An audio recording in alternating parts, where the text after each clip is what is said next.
This is Nationwide 90 FM, owned and operated by Nationwide News Network. We broadcast from our studios at 6 Bradley Avenue, Kingston 10, Jamaica. Transmitting on the FM 90 band. 90.3 from Peters Rock in St. Andrew and Murphy Hill in St. Anne. Serving Kingston and St. Andrew, St. Catherine, St. Anne, parts of Clarendon, St. Mary, and St. Thomas. 90.5 from Huntley in Manchester, transmitting to St. Elizabeth, Westmoreland, Manchester, Clarendon, rural St. Andrew, and parts of St. Thomas. And 90.7 from Coopers Hill in St. Andrew and Flower Hill in St. James, serving Westmoreland, Hanover, St. James, sections of Trelawney, Kingston, St. Catherine, Clarendon, St. Mary, Portland, and St. Anne. Nationwide 90 FM also broadcasts on the World Wide Web on nationwideradiojm.com and on Flow on channel 916. Nationwide 90 FM, a revolution in media. Put your money in motion. Drive VMW, VM Wealth Management. Transform your everyday. The time by VM Wealth Management is 6 o'clock. From the studios of Nationwide Radio, morning radio the right way. It's Nationwide This Morning.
A very good morning to you. I'm Tana Thomas. A new tourism coming up in the news at 6 for this morning, Friday, July 4, 2025. New tourism bill is not being designed to impose a tax burden on Airbnb operators. The PNP's Miranda Wellington says her war remarks have been taken out of context even as she defends her utterances. Agriculture Minister Floyd Green says he will not rise to the bait of engaging Dr. Wellington in a tit-for-tat over her war comments.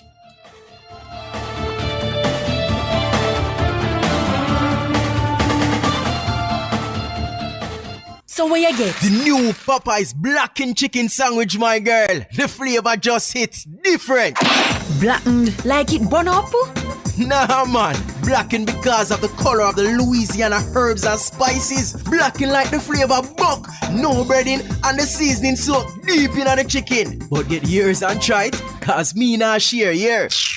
Get the new Popeyes blackened chicken sandwich. Limited time only. Love that chicken from Popeyes. Catch the first news of the day. A comprehensive package of local, international, sports, and business news. The news at 6 on Nationwide 90 FM. Now to the details. Tourism Minister Edmund Bartlett has flatly rejected claims that the proposed repeal of the Jamaica Tourist Board Act is motivated by desire to tax air, bed and breakfast or Airbnb operations. Bartlett was speaking with journalists on the sidelines of the Lord's Multipurpose Court Rehabilitation Project at Malcolm Heights in Lucy on Thursday. The false suggestion that there is an intention to tax or to provide any kind of punitive measures against any sector and any subsector of the industry should be rubbished. And certainly those who have been making a particular claim that Airbnb is being singled out and that there's an intention to tax Airbnb, let that be known now without any equivocation that there's no policy, no arrangement in line for taxation on any Airbnb activity. Airbnb is the offering of short and long-term homestays, experiences and services in various countries and regions by various property owners. They are a popular alternative to traditional hotels. On Tuesday, the House of Representatives began debate on the Jamaica Tourist Board Bill 2025. The legislation is aimed at repealing the Tourist Board Act of 1955. Minister Bartlett told the House that the proposed bill modernizes the legal foundation governing the industry to ensure that it supports modern operations and anticipated future developments. On Thursday, Bartlett restated the intentions of the bill. The government of Jamaica and the Ministry of Tourism, in putting forward the repeal of the Jamaica Tourist Board Act, seeks to define tourism service activities in the broad spectrum and to anticipate emerging models of various types of tourism products so as to enable proper collaboration by all, but most importantly, to ensure that there's legislative and regulatory arrangements that will secure the destination integrity of Jamaica and to enable that the reviews that are made of us are in keeping with the highest tradition of safety, security, and seamlessness. Edmund Bartlett, Minister of Tourism. I do not support political violence. That's the word from PNP caretaker for Southwest St. Elizabeth, Dr. Miranda Wellington. And Dr. Wellington took to social media on Thursday amid an avalanche of criticism over her incendiary remarks on the campaign trail in Westmoreland on the weekend. I do not support political violence. I do not support any violence. Everybody knows I'm barely 5 foot tall and I'm a peace-loving person. Everybody knows that I'm the first one to quell an argument, disperse a dispute. That's some of the qualities that I'm best known for. So my political head is political victimization, and I understand the game of the politics. You know, you bring down your opponent for things that seems like nothing in any other time, but during the period of politics, it may be strong. And so I want to say to the people of Jamaica and the people of my constituency, I will fight for you. And Dr. Wellington told comrades at a PNP meeting in Frome that, quote, "This is not going to be an easy victory, but I want you to know that we are prepared for war, and if a war, end quote. The PNP has jumped to her defense, criticizing the ruling JLP for amplifying the backlash she's facing. In a statement, PNP General Secretary Dr. Dayton Campbell says her remarks have been deliberately misrepresented by the GLP in a cynical effort to derail her momentum and distract from their own long-standing pattern of aggression. He says Dr. Wellington's remarks were reflective of the pressures faced by women in politics. Dr. Wellington says her comments were motivated by a deep-seated passion for people. I'm not making any excuses, but what was said on that platform is because I'm a passionate person and because I've had to be fighting so hard for the things that I know are right, but are being done wrongly to the people. I have to be a warrior fighting for water. One of the major issues happening in Southwest right now is that some communities are being sabotaged for not supporting a particular party and water being sent elsewhere. I've had to be fighting for the mothers who cannot find the money to send their children to school because the government takes and does not allow people to be given what is rightfully theirs. Nobody listened to the entire speech. And Dr. Miranda Wellington, a PNP caretaker for Southwest St. Elizabeth. And Dr. Wellington doubled down on the comments she made in Westmoreland on Sunday, saying her remarks about war are grounded in the tough reality of a political campaign. When I speak out, it's because this is not a fair war that will take place. That's what I mean. This is not a fair battle. This is not a fair political challenge because people are doing things to ensure that they remain in power, and the people are afraid to speak up. And if I, as their leader, cannot speak up for them, then they feel that there is no one. And Dr. Miranda Wellington, a PNP caretaker for Southwest St. Elizabeth. The most comprehensive, extensive work that has ever been done. That's how Agriculture Minister Floyd Green is describing his time at the helm of the ministry. Speaking on Nationwide at 5 on Thursday, Minister Green responded to sharp criticism of his stewardship from PNP caretaker Dr. Miranda Wellington.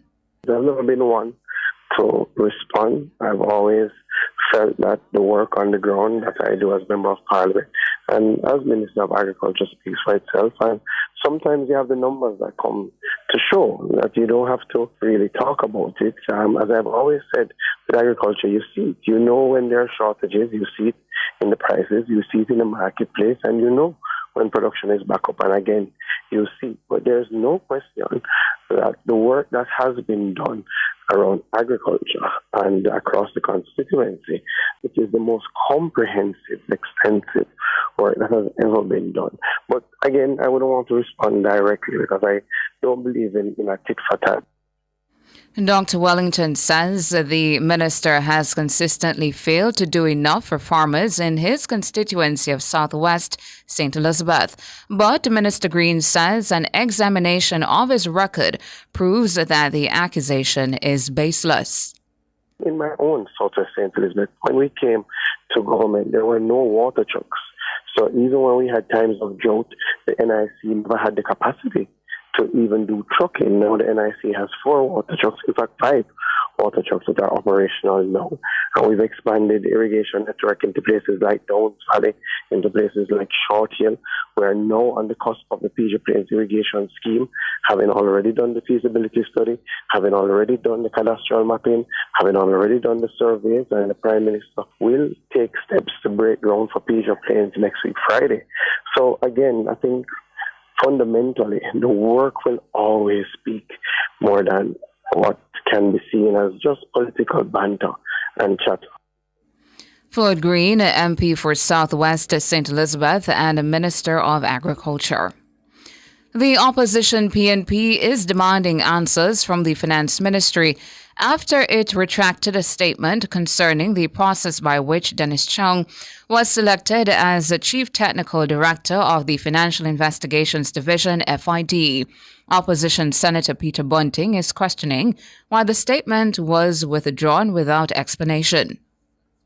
The Ministry of Finance's sudden retraction of its own press release about the appointment of Dennis Chung as head of the Financial Investigations Division has raised more questions than answers. We demand answers from the Public Service Commission. Who sat on the interview panel? Who authorized the changes? How many qualified applicants were ignored? At a time when trust in our institutions is already fragile, this threatens to destroy confidence in our anti-corruption efforts. The ministry's statement had sought to clarify the revision of the job description for the top job at the FID. Initially, law enforcement experience was a prerequisite for the post, but Information Minister Dr. Dana Morse-Dixon said the interview panel removed the requirement after former Deputy Police Commissioner Fitz Bailey declined the offer. Chung was subsequently interviewed and appointed to the post. According to Bunting, other applicants with law enforcement experience were denied the top job.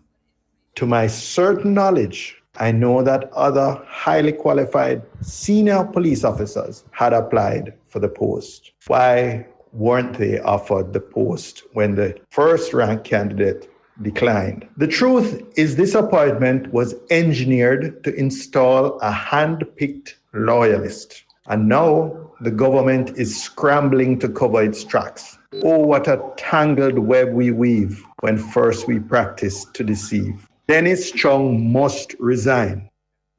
Peter Bunting, opposition senator. Media bosses say a reduction in electricity costs would massively benefit their businesses. Senior Executive for Corporate and External Affairs at the RJR Gleaner Group, Gary Allen, says electricity bills take up a big portion of the expenses of a media house. Mr. Allen is also chairman of the Media Association of Jamaica. Energy costs for broadcast entities is usually among their top 3 operating costs, and so any reduction in the top 3 costs of any kind of business is going to be a welcomed reduction and a welcome benefit to the business. On the non-broadcast side, it is still a substantial expense for, say, publishing houses, printers, and so on. And so I think that would also be welcomed in that regard. The details, obviously, of how they get to that is not something I can speak to until details are available. But on the face of it, certainly any kind of reduction in our operating costs would be welcome. Gary Allen, Executive for Corporate and External Affairs at the RJR Gleaner Group and Chairman of Media Association Jamaica. His comments follow Tuesday's announcement by Energy Minister Darrell Vaz that the government would not be renewing its license with the Jamaica Public Service Company, JPS, under its current terms. The CEO of Nationwide News Network, Cliff Hughes, says if electricity costs were to even stay the same under any new deal, it would be bad for media houses. If those terms and conditions result in a significant lowering of our electricity rate, then it would be very, very welcomed, because media houses were heavy consumers of electricity, and it's a significant part of our cost structure to do business. So I welcome it, but I hope we get to the point where at the end of the negotiations and the actual implementation by the new provider or the current provider, that we're going to see a significant lowering of our electricity costs. Without that, then it's of no moment.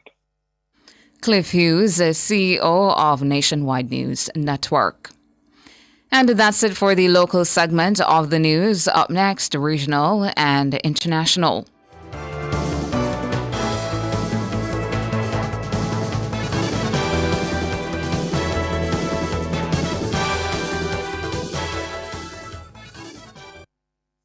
Be in the know. Learn how local government is working for you. Follow us on Instagram and X at LocalGovJA and on Facebook at Ministry of Local Government and Community Development. The time by the Ministry of Local Government and Community Development is 6:16. Residents of Portmore, you spoke and we listened. JPS is returning to the Sunshine City. Starting July 2025, you'll be able to visit the My JPS Care Hub inside Fontana Portmore. Get answers to queries related to billing, payment, prepaid electricity, service requests, and more. Our agents will be on the ground to ensure you are in and out in no time. Look out for the My JPS Care Hub in Fontana Portmore, coming this July. JPS, powering what matters.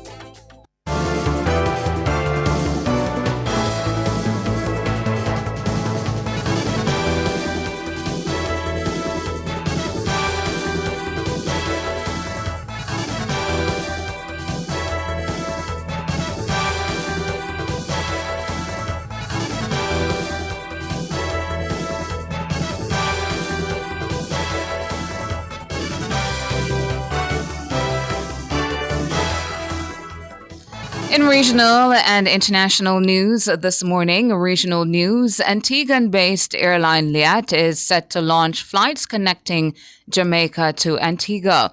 The airline is also set to reintroduce domestic flights between Montego Bay and Kingston. Chief Executive Officer of MBJ Airports, Shane Monroe, made the announcement during the company's biannual virtual airport forum on Wednesday. MBJ Airports operates Sangston International Airport in Montego Bay. The inaugural flight between Jamaica and Antigua is scheduled for July 11. Monroe did not specify when the Kingston to Montego Bay domestic service would begin. Liat's social media pages have, however, been promoting a July 11 start date for the flights. A pall of acrid smoke hung over Kyiv on Friday morning, following a night of intensive Russian strikes that hit almost every district of the capital. The hours of darkness were once again punctuated by the staccato of air defense guns, buzz of drones, and large explosions. Ukraine said Russia fired a record 550 drones and 11 missiles during a long night of bombardment. It said 72 of the drones penetrated its air defenses. The strikes came hours after a phone call between U.S. President Donald Trump and Russian President Vladimir Putin, after which Trump said he was disappointed that Putin was not ready to end the war against Ukraine. And that's it for regional and international. Up next, sports.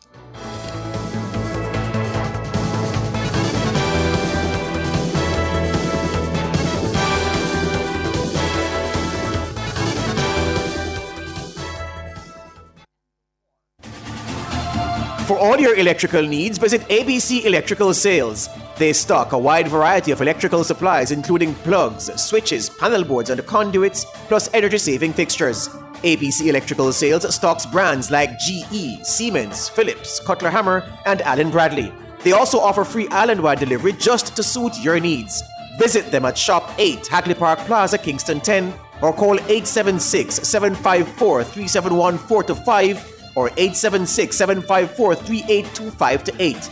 ABC Electrical Sales, for a better choice in the electrical business. 50 years of dreams. 50 years of finger-licking good memories, yeah. Thank you, Jamaica, for 50 years of finger-licking good memories. KFC, it's finger-licking good.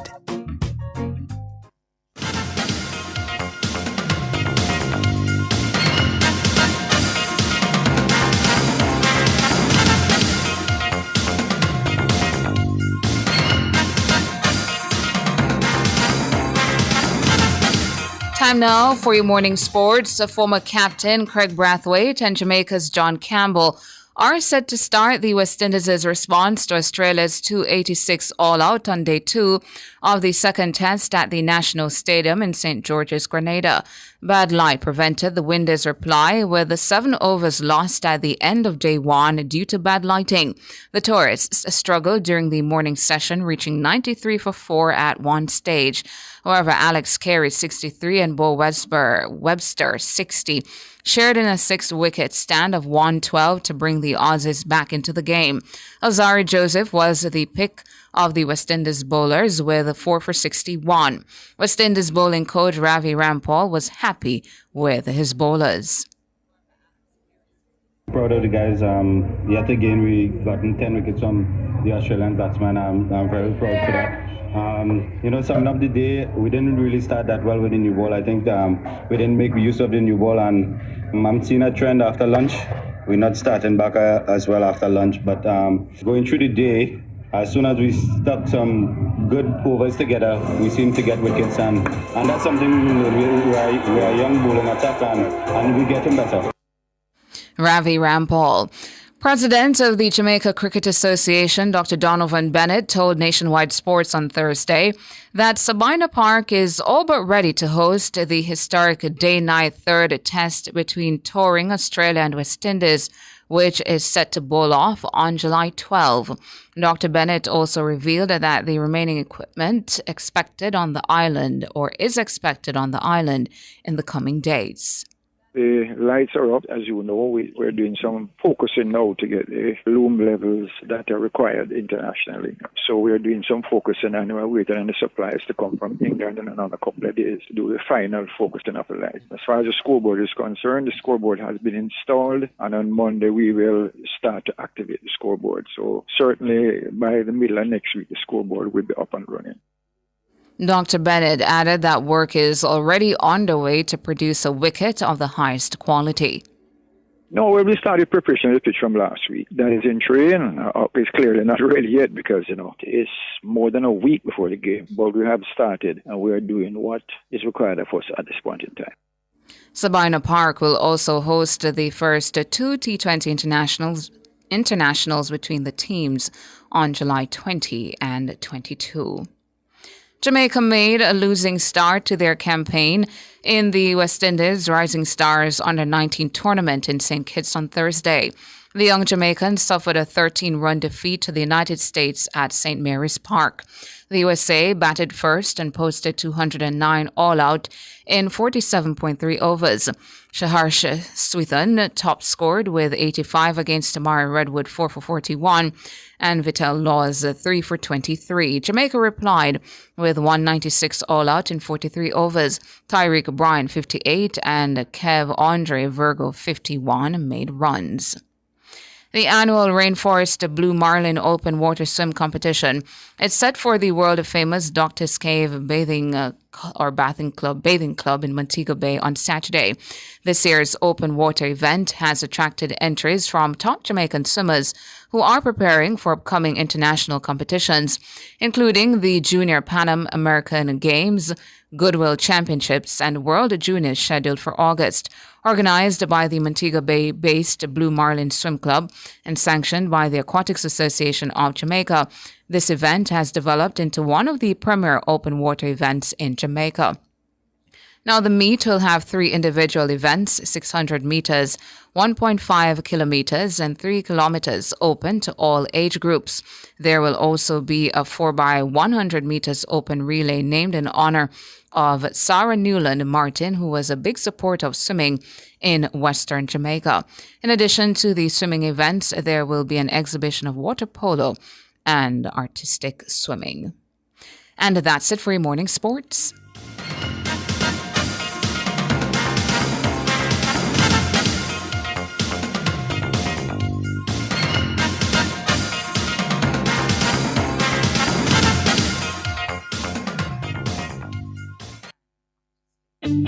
Teach your kids smart money habits starting now. Open a student saving account on the spot. Enjoy financial literacy games and get budgeting tips just in time for the new school year. It's all at the nationwide 90 FM Back to School Fair, where families get real value. Saturday, July 26, 10 a.m. to 6 p.m. at Harmony Beach Park, Montego Bay. It's the nationwide 90 FM Back to School Fair.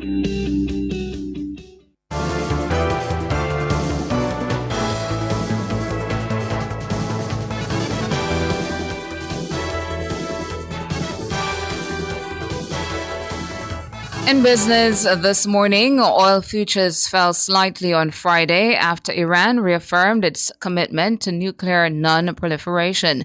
Meanwhile, major producers from the OPEC Plus group are set to agree to raise their output this weekend. Brent crude futures were down 49 cents or 0.71% to $68.31 a barrel, while U.S. West Texas Intermediate crude fell 41 cents or 0.61% to $66.59. Trade was thinned by the U.S. Independence Day holiday. U.S. news website Axios reported on Thursday that the United States was planning to meet with Iran next week to restart nuclear talks, while Iran Foreign Minister said Tehran remained committed to the Nuclear Non-Proliferation Treaty. The U.S. imposed fresh sanctions targeting Iran's oil trade on Thursday. Investors will be keeping a close eye on tariff headlines out of Washington next week, as a temporary suspension of punitive import levies is set to expire. If that Wednesday deadline passes without an increase in trade tensions, it could prove positive for the markets. Reuters is reporting that negotiators from more than a dozen major U.S. trading partners are rushing to reach agreements with U.S. President Donald Trump's administration by July 9 to avoid even higher tariffs. Trump and his team have kept up the pressure in recent days. On Wednesday, the U.S. president announced a deal with Vietnam that he says will impose a lower-than-promised 20% tariff on many Vietnamese exports. The administration has teased a forthcoming deal with India, while talks with Japan, the sixth largest U.S. trading partner and closest ally in Asia, appeared to hit roadblocks. Finally, in foreign exchange trading this morning, the Jamaican dollar has lost 27 cents and will open trading today, selling for an average $160.62. Against the Canadian, the Jamaican has gained $1.34 and will open trading, selling for an average $117.17. And finally, the Jamaican dollar has gained $2.83 and will begin trading for an average $219.03 against the British pound. That's it for business this morning.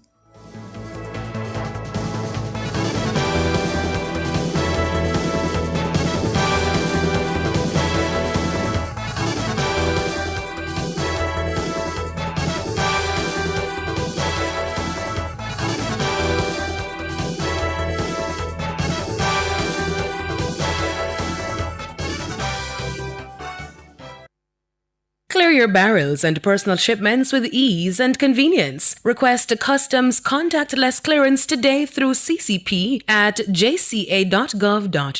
The time by the Jamaica Customs Agency is 6:30. Spring into style with Unique Living. Upgrade your home with our extensive range of products. Get sleek shower panels, stylish vanities, LED and non-LED mirrors, plus kitchen sinks, closet solutions, ceiling fans, and more. Available in various finishes and sizes. Visit shop number 6, 30 Dunrobin Avenue, Kingston 10. Call 876-755-3661 or visit our website at www.uniquelivingja.com. Don't wait to spring into style with Unique Living. 50 years of dreams. 50 years of finger-licking good memories, yeah. Thank you, Jamaica, for 50 years of finger-licking good memories. KFC, it's finger-licking good.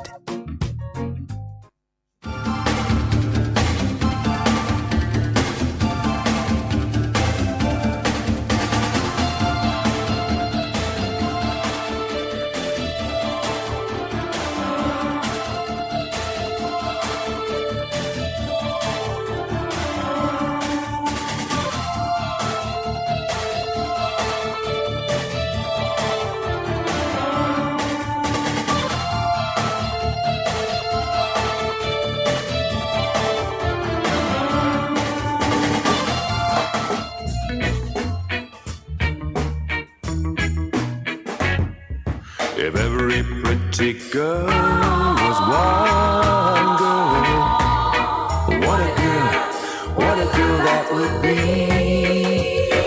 And if every strong man was one man, what a man that would be. And if I could have just one dream, one single dream come true, I would wish with all my heart I was that strong man, and that pretty girl would have to be you. Yeah. If every single heart was one heart, what a love that would be. And if every single night was one night, what a night that would be. And if I could have just one dream, one single dream come true, I would wish with all my heart just for that one night. And that love would have to be for me.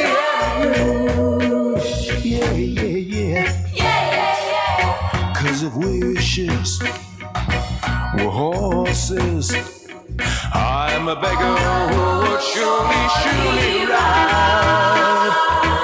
It's Friday, July 4, 2025. It's Nationwide this morning here on Nationwide 90 FM. My name is George Davis. Someone in the chat, Leonard Sevilla, asking, is Ernie Smith still alive? Yes. he is alive and well, from all we know. Good morning to all of you listening, driving into work, already at work, listening on the sly, listening on the app, watching on YouTube.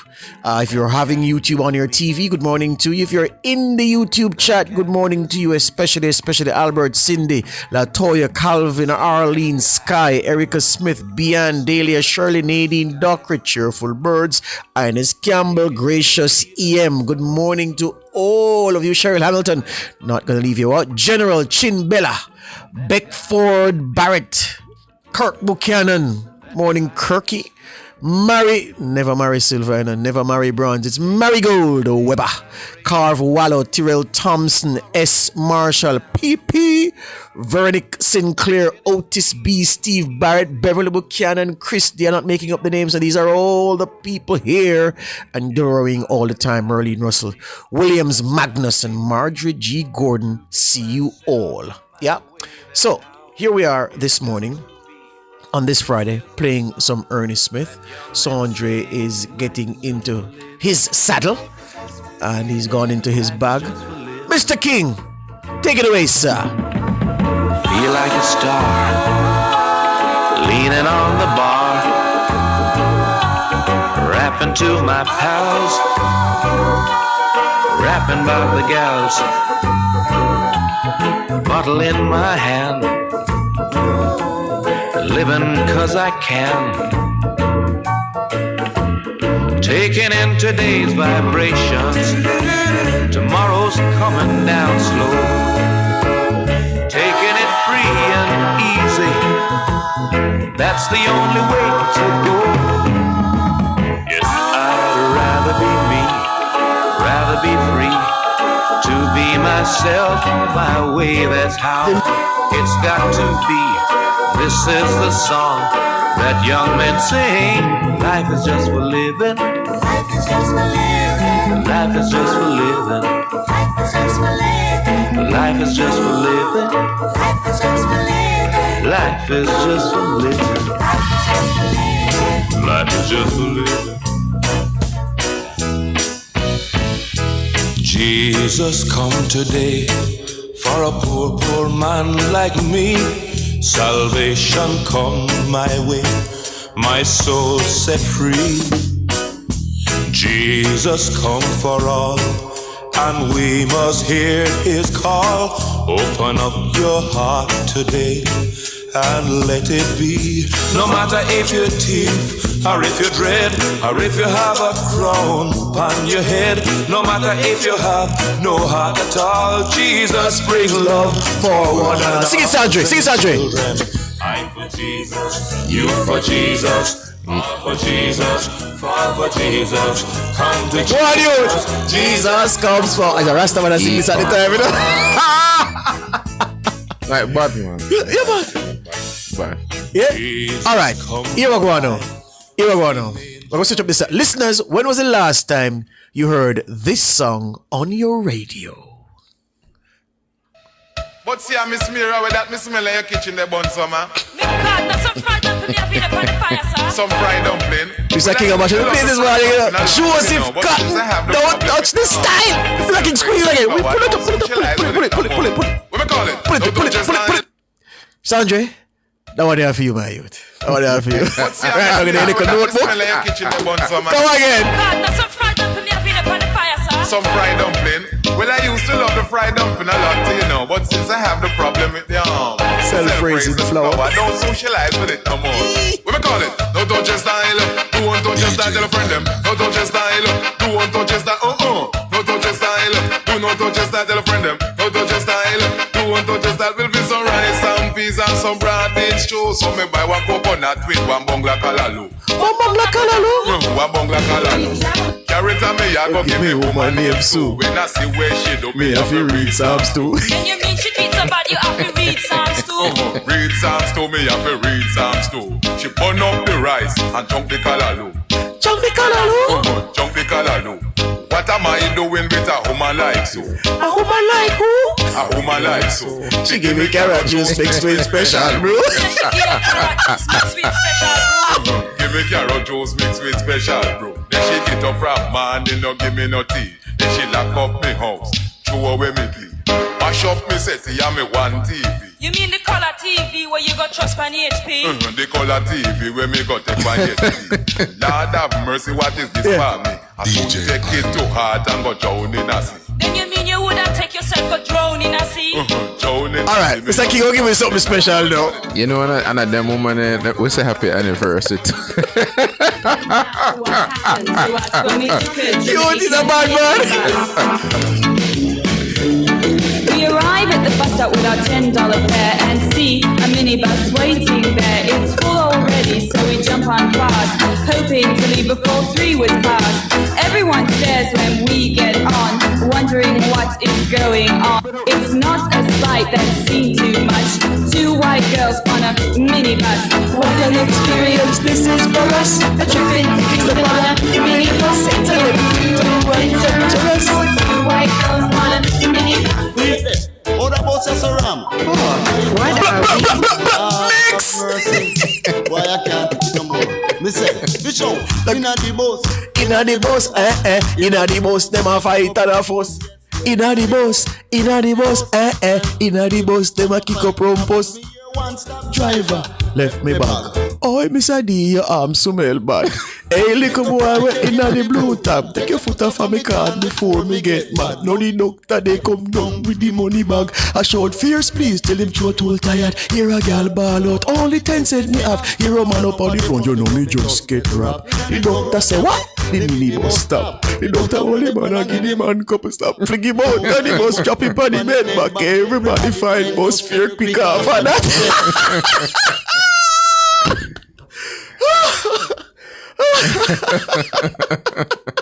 Mr. King, you have one of those mixer boards around there. Man.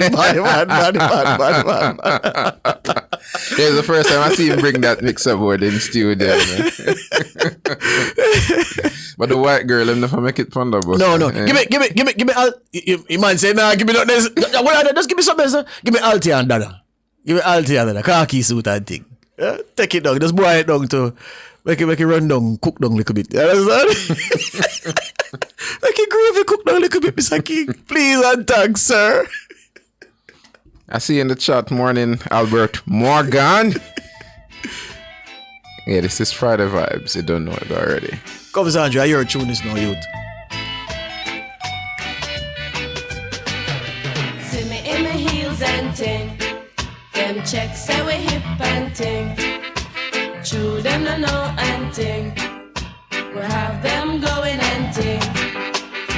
Now pop, no style. All strictly roots. Now pop, no style. All strictly roots. See me on the road and you not call out to me. Do you see me in my pants and ting? See me in my altar back. Set me out. Man, play a tune till yeah, brother, then King, you can't pop the style in there. A music will come and play this morning. We don't know what's up. Oh, alright, go on forward. Listeners, if I forgot the gas station. Yeah, man. So Saturday night was the Brian McKnight concert. Yeah. So that had a very good turnout. But poor old Brian fell victim to audience fatigue. So I was joking and telling and saying, you know, the audience is a very mature audience. You know? So after Cisco and Drew Hill came and lift up the place, everybody had jump and a dance and thing. The people are tired. So when Brian come, as usual, there's a everlasting band change. So by the time Brian come now and start doing things, people them stay with him, but quickly after, people start drift. Then the drift became an exodus movement after people and Brian up there see out his soul. I mean, I said, John, man must feel a weird. You understand? But boy, yeah, I struggle to see how you pay good money to go to a concert and leave before the show done. I have to hear the last tune, Sandra. I have to hear the last tune. I'm a stay till the man sing the last tune. I'm in the venue, almost empty now, you know. Stand up and I watch. It was that, bro? Yeah, man. The people. What time was that? In 2:30 bells. So if I tell you a story, George, one of my friend then link me, and him say, "We are do tonight." So I say, one of my older friends, Yes, man. And he, meaning 50s for those who are wondering. Yes, man. I must say, "What may I do tonight?" So I say, "I'm good." I must say, "I have the now ticket them for Brian McKnight thing, So I say, "Listen, may I head out, may I go St. Catherine and come back? If I come back and I feel tired, me link him." I say, "What time? I said, "A Brian McKnight thing, enough people but up on the show about 2 o'clock before it done." And I said, 2 o'clock? Say, nah. Couldn't deal with that. Because by the time I reach, and I said, "Boy, you know some Brian McKnight song. I would go and listen to him, but People reach early, man. From 10 o'clock. Exactly. So by 2, I've seen events where the stars of the show start coming like midway, based on how the events are. It's no Vibes Cartel show. Based on how the events are, the stars have to come midway or a little bit before the last person, based on what's happening. So it's something that happens in Jamaica, depending. So the thing that was wrong though was that with the mature audience. Notice I'm saying mature. The more people reach us them boss, man. Peak excitement with Cisco, and then I have to wait for Brian for how long. And in between, Chris Ellis, the son of Alton Ellis, he gave a very good performance, doing his father's songs and a couple from his own selection. Very good. And there were some other acts. The Rising Star this year, he opened the show. Everybody performed creditably. Yeah. Anyway, Jermaine, give me something from Joseph. Joseph, go out now. Just give me something, Joseph Wills now. Sweet Jamaica now. If you give me something on Friday, man. You can't let the people them high and dry. Simone Chamberlain said, "George, are you sure persons went to see Brian McKnight?" That's an excellent point. Yeah. Excellent point. You're saying that people went to see Cisco when Cisco sing thong song. Everybody say, all right, get my body's word. Get little extras from Brian and then cut. See, you've got a very good point you raised, Simone. That's an excellent point. I never thought of that I really Cisco people I'm going to see. Yeah. Anyway, but go see what go on for the Colonel now. Not the KFC Colonel.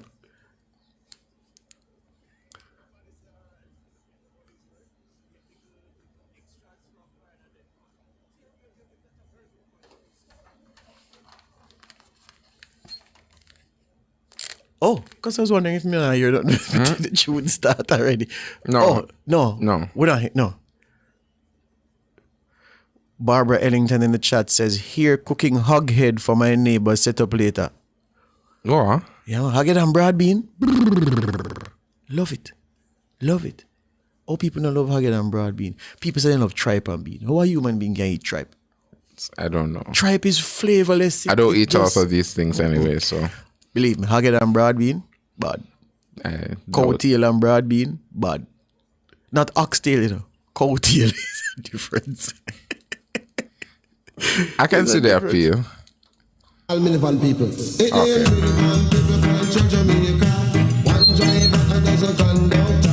Minivan people come to Jamaica. This is a chunk from my primary school.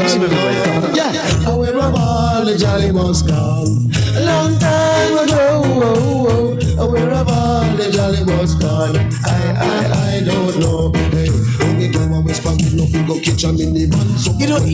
When I hear these guys, and I hear people talk about the top 10 DJs in Jamaica's history, there is no such thing as a top 10 DJs in Jamaica's history. None, it's impossible. No. You can't fit 10 people into the spot and say, this 10 is better than... No. Because you automatically have Beanman, Bounty, Buju, Capleton, Sizzler, that's 5. Already, Shabba, 6. And you want them to say 4 places? No, sir, there's no such thing as a top 10. This man, General Trees, he's one of the best DJs we've ever had. Papa Side is one of the best DJs we've ever had. How many people are going to hear put them in a top 10? And anybody who doesn't put them in a top 10 or mention them highly is wasting my time listening to them. Disservice, really. Junior Gong is one of the best DJs we've ever had, but no people... It's when they say, oh yeah, for real, Junior Gong. Yeah. The man record outstanding. Yeah, so there's no such thing. Anyway. Him lava lava, get it star. Him lava lava, get it police in England. In the police in England, hey. In the police in England. In the police in England, hey. Catch it now. Once on the morning. No, Peter Metro. What you gonna tell me say the money are one of the best DJs ever walk foot in the place? Come on, man. Drink him liquor. Same time me hear a voice come to a speaker. In the name of the Queen, I'm asking him to pull over. Hey, so we pull over on the side, hard shoulder. As him approach me, so me wind down doing them say, what's the name, boy? Oh, in Shabba in the district, the first person. Trailer load. Trailer load. Oh my God. It's This Morning on Nationwide 90 FM. The time is... It's 6:48. JPS and Partners Cooperative Credit Union offers financial solutions for every stage in your life. Savings, auto loans, mortgages, and more. The Temperature by JPS and Partners Cooperative Credit Union, your financial partner for life, is... 27 degrees Celsius in Kingston, 26 degrees Celsius out west in Montego Bay, 23 degrees Celsius in the cool hills of Mandeville. Looking for superior quality transportation from an international award-winning provider? Well, look no further. Choose Island Car Rentals, Jamaica's leading car rental company, setting the standard for road transportation in Jamaica. For over 50 years, Island Car Rentals has been your trusted partner for reliable, top-quality vehicles. But we're more than just a car rental company. Need an airport transfer at any hour? Heading out of town and want to travel in style with a private chauffeur? Need a truck to rent for business or personal use? Or maybe you need a customized shuttle or tour for a large or a small group? Whatever your transportation need, Island Car Rentals has you covered. Call us today at 876-926-8012 or 876-929-5875 or visit www.islandcarrentals.com to book your next trip. Because Island people take better care of you. 50 years of dreams. 50 years of finger-licking good memories, yeah. Thank you, Jamaica, for 50 years of finger-licking good memories. KFC, it's finger-licking good. Start the school year healthy and ready. Bring the kids to the Nationwide 90 FM Back to School Fair for vision and dental checks, blood pressure and blood sugar tests, and even immunization support. It's peace of mind for parents and a confident start for students. Join Team Revolution on Saturday, July 26th from 10 a.m. to 6 p.m. at Harmony Beach Park, Montego Bay. Don't miss the Nationwide 90 FM Back to School Fair.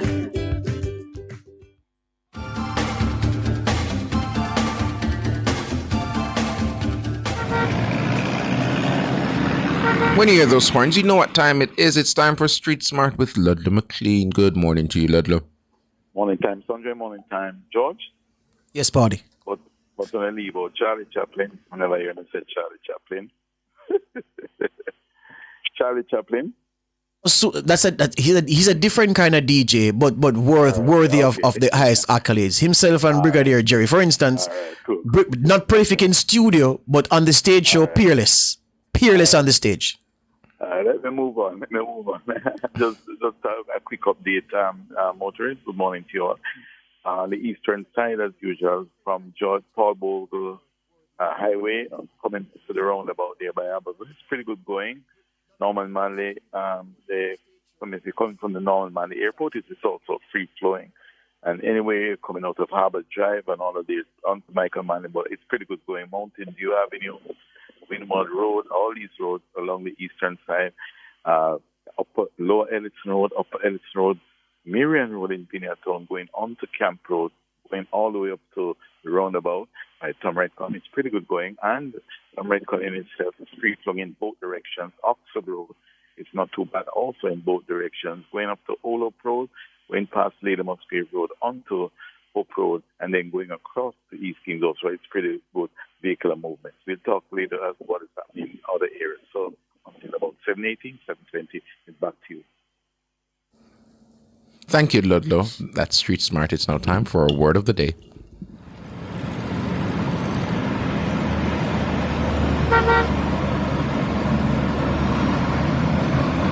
Your word of the day is spelled UNALIENABLE. UNALIENABLE. Unalienable. Unalienable. Unalienable.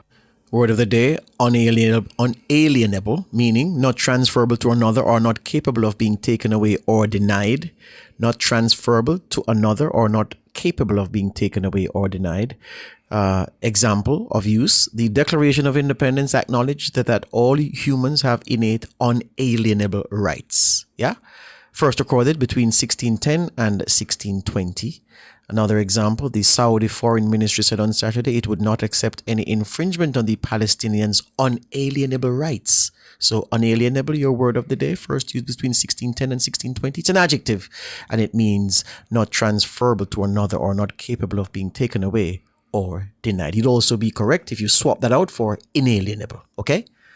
That's the word of the day. Features next, and then... Oh, yes. You know that you have some DJs who...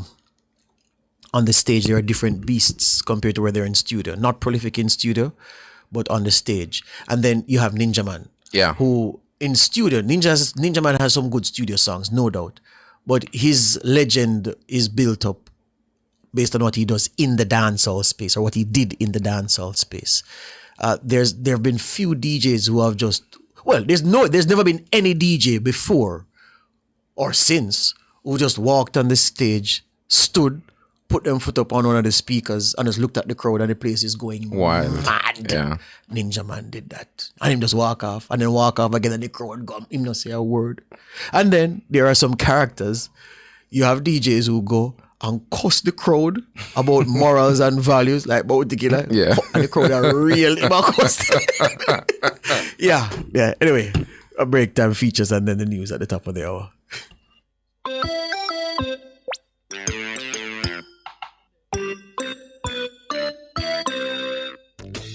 Diaper rash is a form of dermatitis that looks like patches of inflamed skin on the buttocks, thighs, and the genitals.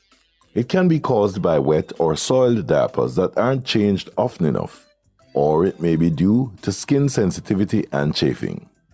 If the diaper rash hasn't improved after a few days of home treatment, talk with your doctor or other healthcare professionals. Today on Parenting Tips, we look at dermatitis. You may need prescription medicine to treat it. The rash may also be a sign of another issue. It could be seborrheic dermatitis, atopic dermatitis, psoriasis, or nutritional deficiency. The best way to prevent diaper rash is to keep the diaper area clean and dry. Change diapers often. Remove wet or dirty diapers as soon as you can. If your child is in childcare, ask staff members to do the same. Disposable diapers that contain an absorbent gel may help because they draw wetness away from the skin. Rinse your baby's bottom with warm water as part of each diaper change. You can use a sink, tub, or water bottle for this purpose.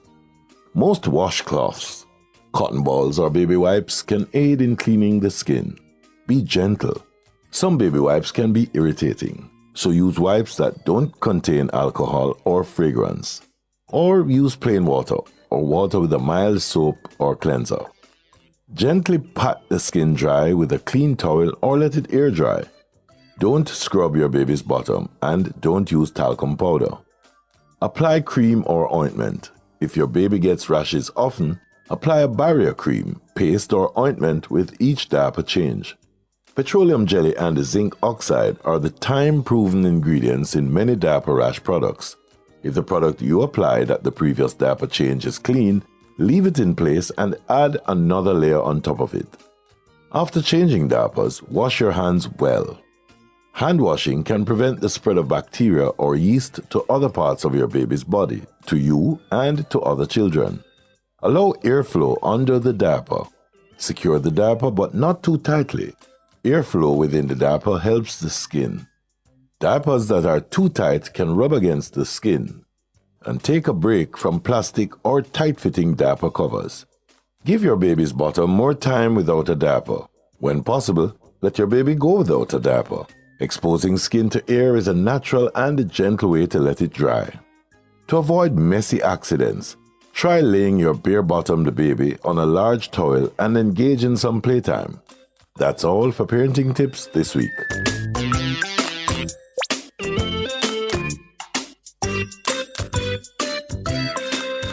fearless and fair. Nationwide 90 FM.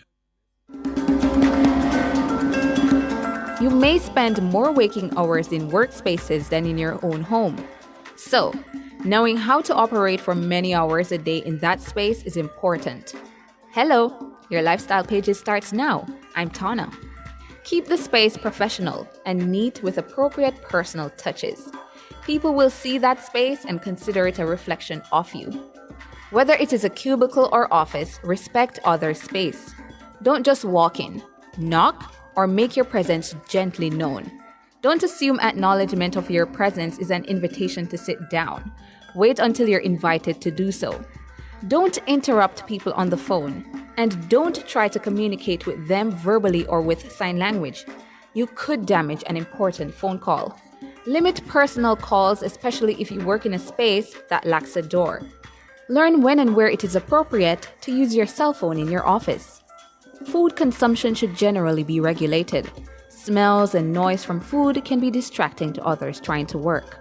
I'm Tana, and that was your Lifestyle Pages.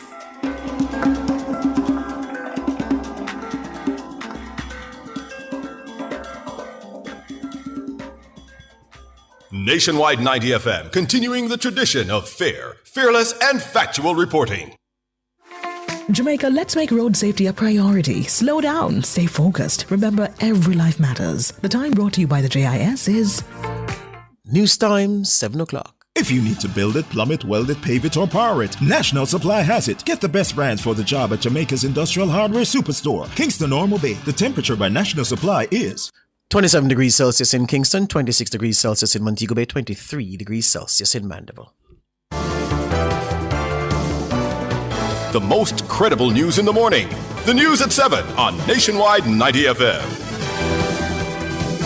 Coming up in the news on this Friday, July 4, Independence Day in the United States, new tourism bill is not being designed to impose a tax burden on Airbnb operators. The PNP's Miranda Wellington says her war remarks have been taken out of context, even as she defends her utterances. The Agriculture Minister Floyd Green says he will not rise to the bait of engaging Dr. Wellington in a tit-for-tat over her war comments. And then international news, Kyiv hit by a barrage of drone strikes as Putin rejects Trump's truce bid.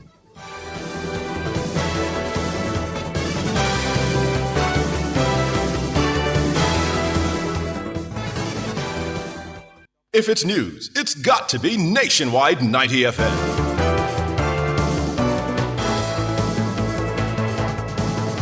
Now to the details.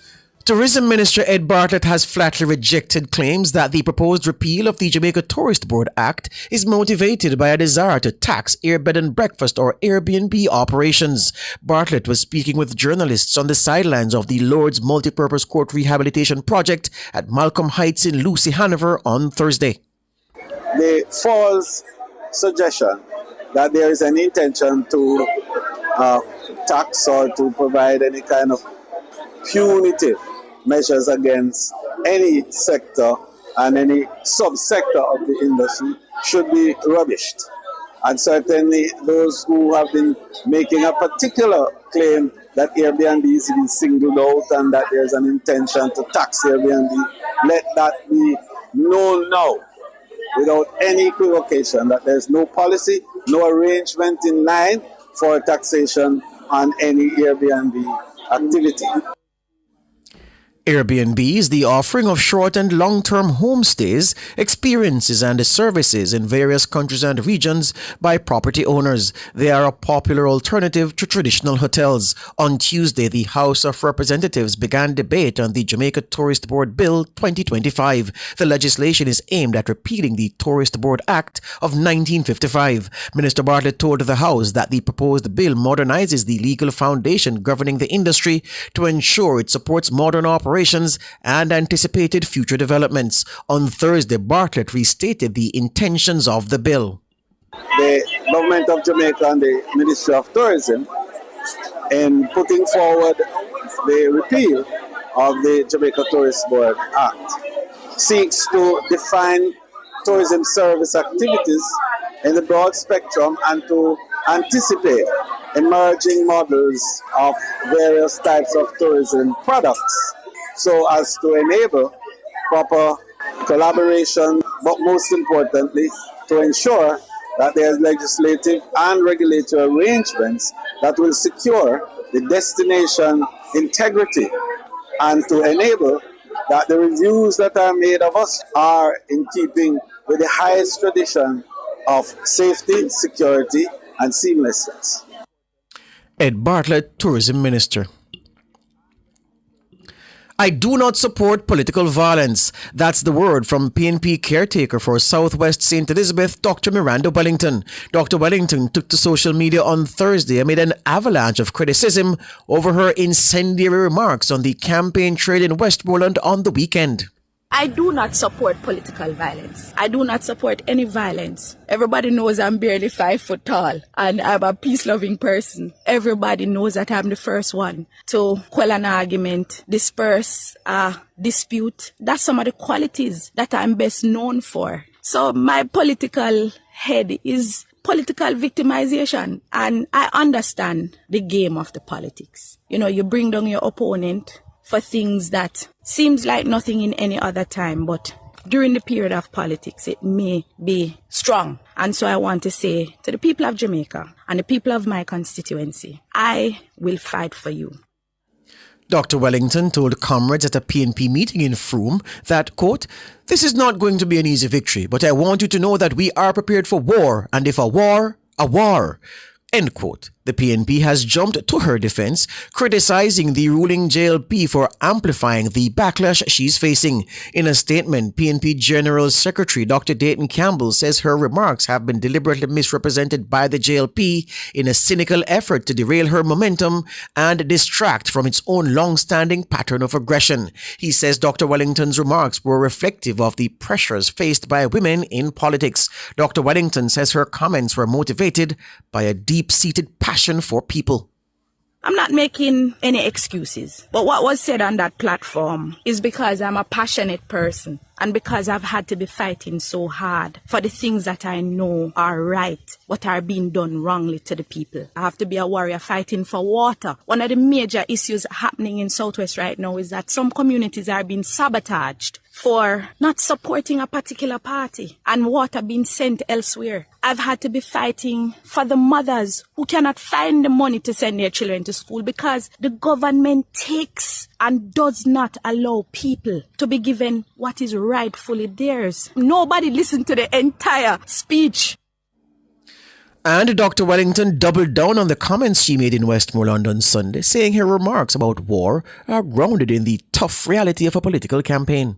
When I speak out, it's because this is not a fair war that will take place. That's what I mean. This is not a fair battle. This is not a fair political challenge because people are doing things to ensure that they remain in power and the people are afraid to speak up. And if I, as their leader, cannot speak up for them, then they feel that there is no one.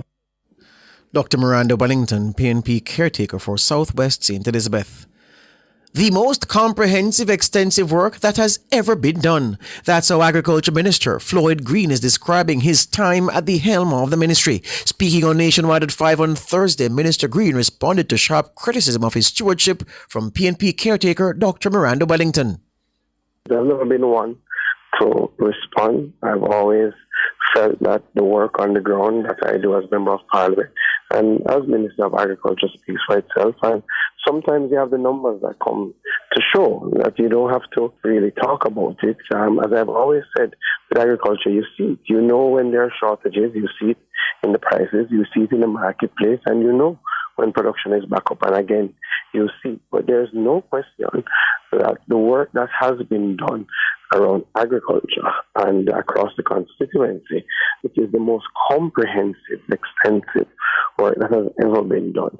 But again, I wouldn't want to respond directly because I don't believe in a tit for tat. Dr. Wellington says the minister has consistently failed to do enough for farmers in his constituency of Southwest St. Elizabeth. But Minister Green says any examination of his record will prove that the accusation is baseless. In my own Southwest St. Elizabeth, when we came to government, there were no water trucks. So even when we had times of drought, the NIC never had the capacity to even do trucking. Now the NIC has 4 water trucks, in fact 5 water trucks that are operational now. And we've expanded the irrigation network into places like Downs Valley, into places like Short Hill. We are now on the cusp of the PG Plains irrigation scheme, having already done the feasibility study, having already done the cadastral mapping, having already done the surveys, and the Prime Minister will take steps to break ground for PG Plains next week, Friday. So again, I think fundamentally the work will always speak more than what can be seen as just political banter and chatter. Floyd Green, MP for Southwest St. Elizabeth. The opposition PNP is this morning demanding answers from the Finance Ministry after it retracted a statement concerning the process by which Dennis Chung was selected as Chief Technical Director of the Financial Investigations Division, FID. Opposition Senator Peter Bunting is questioning why the statement was withdrawn without explanation. The Ministry of Finance's sudden retraction of its own press release about the appointment of Dennis Chung as head of the Financial Investigations Division has raised more questions than answers. We demand answers from the Public Service Commission. Who sat on the interview panel? Who authorized the changes? How many qualified applicants were ignored? At a time when trust in our institutions is already fragile, this threatens to destroy confidence in our anti-corruption efforts. The ministry's statement had sought to clarify the revision of the job description for the top job at the FID. Initially, law enforcement experience was a prerequisite for the post, but Information Minister Dr. Dana Morris-Dixon said the interview panel removed the requirement after former Deputy Police Commissioner Fitz Bailey declined the offer. Chung was subsequently interviewed and appointed to the post. According to Bunting, other applicants with law enforcement experience were denied the top job. To my certain knowledge, I know that other highly qualified senior police officers had applied for the post. Why weren't they offered the post when the first-ranked candidate declined? The truth is this appointment was engineered to install a hand-picked loyalist. And now the government is scrambling to cover its tracks. Oh, what a tangled web we weave when first we practice to deceive. Dennis Chung must resign. Peter Bunting, opposition spokesman on citizen security. Media bosses say a reduction in electricity costs would massively benefit their businesses. Senior executive for corporate and external affairs at the RGR Gleaner Group, Gary Allen, says electricity bills take up a big portion of the expenses of a media house. Allen is also chairman of the Media Association of Jamaica. Energy costs for broadcast entities is usually among their top 3 operating costs. And so any reduction in the top 3 costs of any kind of business is going to be a welcomed reduction and a welcome benefit to the business. On the non-broadcast side, it is still a substantial expense for, say, publishing houses, printers, and so on. And so I think that would also be welcomed in that regard. The details, obviously, of how they get to that is not something I can speak to until details are available. But on the face of it, certainly any kind of reduction in our operating costs would be welcome. Gary Allen, executive for corporate and external affairs at the RGR Gleaner Group and the chairman of the Media Association of Jamaica. His comments follow Tuesday's announcement by Energy Minister Daryl Vaz that the government would not be renewing its license with the Jamaica Public Service Company, JPS, under its current terms. The CEO of Nationwide News Network, Cliff Hughes, says if electricity costs were to even stay the same under any new deal, it would be bad for media houses. If those terms and conditions result in a significant lowering of our electricity rate, then it would be very, very welcomed, because media houses were heavy consumers of electricity, and it's a significant part of our cost structure to do business. So I welcome it, but I hope we get to the point where at the end of the negotiations and the actual implementation by the new provider or the current provider, that we're going to see a significant lowering of our electricity costs. Without that, then it's of no moment. Cliff Hughes, CEO of Nationwide News. A somber atmosphere filled the Goodness and Mercy Temple Apostolic Church in Mandeville, Manchester on Thursday as scores of people gathered to bid farewell to 4-year-old Gia Grinnell. Young Gia died from a gunshot wound to the head on May 20. The child's mother, 38-year-old Unique Brown, reported to the police that she put her children to bed and went to the bathroom. She said her licensed firearm was in her handbag. Brown has been charged with child negligence and a breach of duty to securely store her firearm and ammunition. She sat in the front row at her daughter's funeral. At times, she had to be consoled by relatives and friends. Tributes flowed from family members and friends from Yabnell Preparatory School, where Gia was a student. Meanwhile, Pastor Donovan Brooks, who preached the sermon, says though many people may choose to blame and complain, death is no respecter of persons.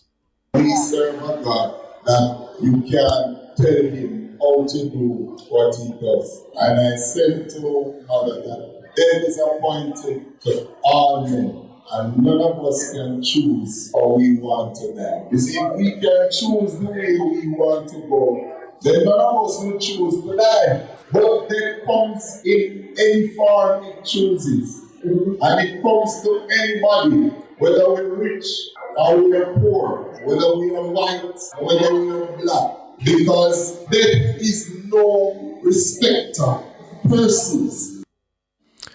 Pastor Donovan Brooks. Overseas news now. A pall of acrid smoke hung over Kyiv on Friday morning following a night of intensive Russian strikes that hit almost every district of the capital. The hours of darkness were once again punctuated by the staccato of air defense guns, buzz of drones, and large explosions. Ukraine said Russia fired a record 550 drones and 11 missiles during a long night of bombardment. It said 72 of the drones penetrated its air defenses. The strikes came hours after a phone call between U.S. President Donald Trump and the Russian President Vladimir Putin, after which Trump said he was disappointed Putin was not ready to end the war against Ukraine. That's the news.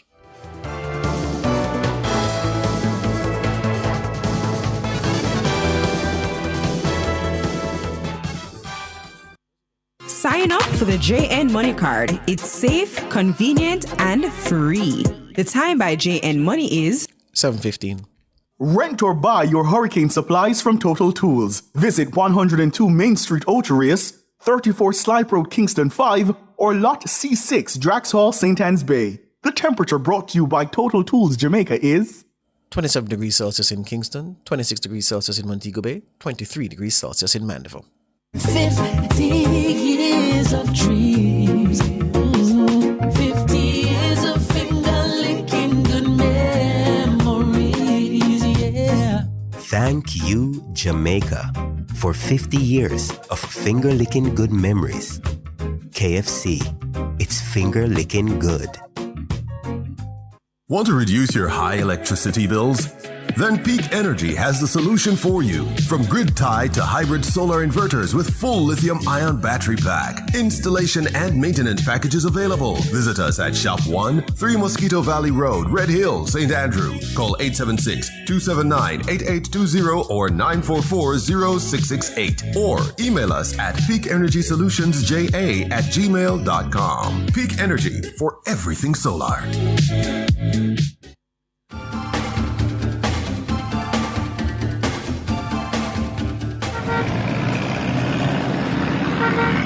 Time now for Street Smarts 2 with Ludlow McLean. Good morning again, Ludlow. Morning, George. Morning, and to our listeners or passengers, all the various modes of transporters. Good morning to all the stakeholders. It's still lovely. I love the morning. Just some serious clouds above, but the traffic is still moving fairly well.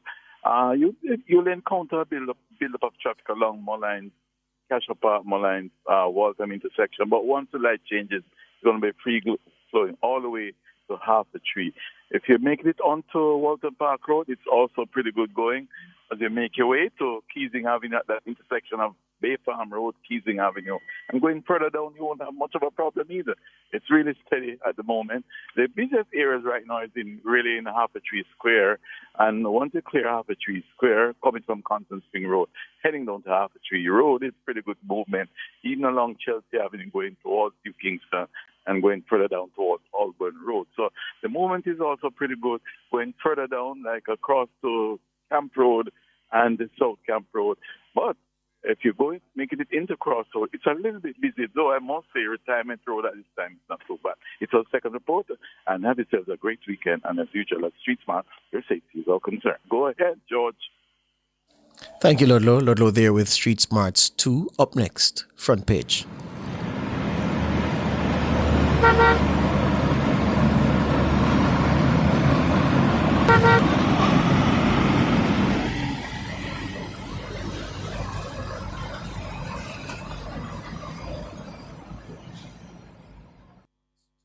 Front Page is brought to you today by ABC Electrical Sales, for a better choice in the electrical business.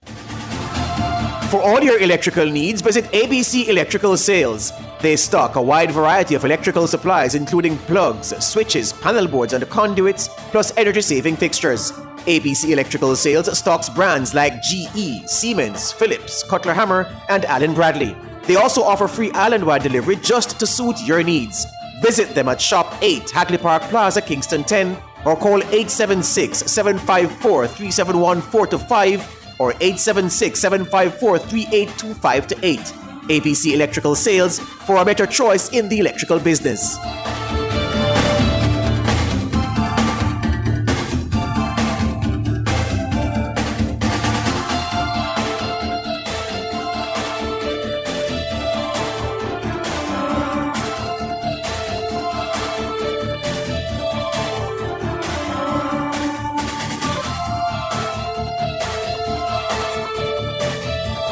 We're back with you. It's Nationwide this morning. We are on the front page. So we are focusing on the road to 32, particularly East Central St. Catherine. So PNP caretaker for East Central St. Catherine, Raymond Price, is accusing MP Alanda Terrellang supporters of destroying his political posters. He says this has happened 3 times, and in an interview on Sunset FM, Mr. Price also accused Mr. Terrellang of stalking his campaign. Our poster boards were just pulled down. So some of them you can see, because of the material, you can see where the nail had affixed them to hold them in place. And you saw the holes and the tears and stuff like that. Somebody who self-identified as a JLP supporter called me and told me where they were thrown. And she said that the person that took them down, she attempted to intervene and says 2 people running. One side put up theirs, the other side can put up theirs. Other side not take down ours, don't take down Mr. Price things. Well said. So she felt the need to show me where they had been dumped. In the third wave, the most recent wave, the flags and poster boards have been taken down and misappropriated. They've been ensconced somewhere. I've not been able to get any intel as to where they are. No, it's not just the removal of the paraphernalia. Mr. Terrellang has taken up the habit of stalking my campaign. So we had a group of canvassers and others in Christian Gardens last week, Thursday. And while we were doing what we were doing, Mr. Terrellang arrived on a loudspeaker describing me and the team as PNP criminals, using incendiary language. Christian Gardens, rise up, rise up, rise up against these PNP criminals. They don't even live in your community. They're trying to turn it into a garrison. That, of course, was Raymond Price, PNP caretaker for East Central St. Catherine. He joins us now, and at 7:40 will be joined by the MP for East Central St. Catherine, the Honorable Alanda Terrellang, who, of course, we'd want a response based on what we're hearing here. Good morning, Sir Price. Good morning. How are you? Good, good. How are you this morning? I'm well, thank you. So we want to get straight into that conversation about defacing of campaign material, what that looks like, and additionally, how is that portraying to the nation the heat of the campaign in East Central St. Catherine? All right, a couple of things. There is a video which precedes the Sun City interview you were so kind to have shared with your listeners on Nationwide. And I've sent that video to your Nationwide colleagues. In that video, Mr. Terry Long can clearly be heard on a loudspeaker, on a public address system, driving toward where my team and I were in Christian Gardens. And in that video, Mr. Terry Long's voice would be clearly heard saying and issuing the epithets that were mentioned, where he accused me and my team of being PNP criminals. So Mr. Terry Long cannot deny that he has been stalking our campaign. We also have another video from a different community, West Cumberland, where again my team and I were conducting our campaign activities when Mr. Terry Long showed up in a vehicle with another vehicle behind him carrying a loudspeaker system and with flashing green lights. I have instructed my team that wherever we are and Mr. Terry Long or anybody from the opposing party shows up, take your phones out and video. That is one of the advantages of the modern era. So therefore, he cannot, as he is wont to do, claim that people are telling lies on him. We have caught him green-handed, if you can appreciate the metaphor. What does it say to the wider society? Well, it is happening. We just heard the situation with Southwest St. Elizabeth. We've seen where Dr. Wickham McNeil, Dr. Andre Horton, candidates Alan Bernard, Janice Allen, Danishka Williams, in constituencies being represented by the Jamaica Labour Party, where the People's National Party candidates are mounting a staunch and thus far successful and promising campaign, that this seems to be the habitual or perhaps even the standard response from the Jamaica Labour Party and their operatives in the respective constituencies I've mentioned. And I did not mention the total list where we have received these complaints. In East Central St. Catherine, people know two things. One, I first contested in East Central St. Catherine in 2020, and I've remained there these 5 years, representing the views of the majority of the people who have been neglected by the poor formulation that Mr. Terry Long calls representation. And recall, just a few months ago, he was on this station and any other media host that would grant him an interview, speaking about the coming into being of a Portmore parish, which would have excluded up to 30% in geography and 45% in the voters list of the current East Central St. Catherine. My hypothesis is a simple one. He was hanging his hat on the reduction in the size of the voters list and the size of the constituency for a victory, having not represented the constituency. And that having failed, he is now realizing he's behind in the campaign and behind in the hearts and But Raymond, hold on, Raymond. How true is that last part when Terry Long has no power to cut boundaries? Well, the presentation that was done at a JLP meeting at Cedar Grove in 2024, where Evel Warmington was heard to say, and I'm paraphrasing here, we finally have a way to make a JLP stronghold in East Central St. Catherine. We're going to cut off Lakespen, Lantry, and Lilliput and those PNP areas and send them back to Denise Daily.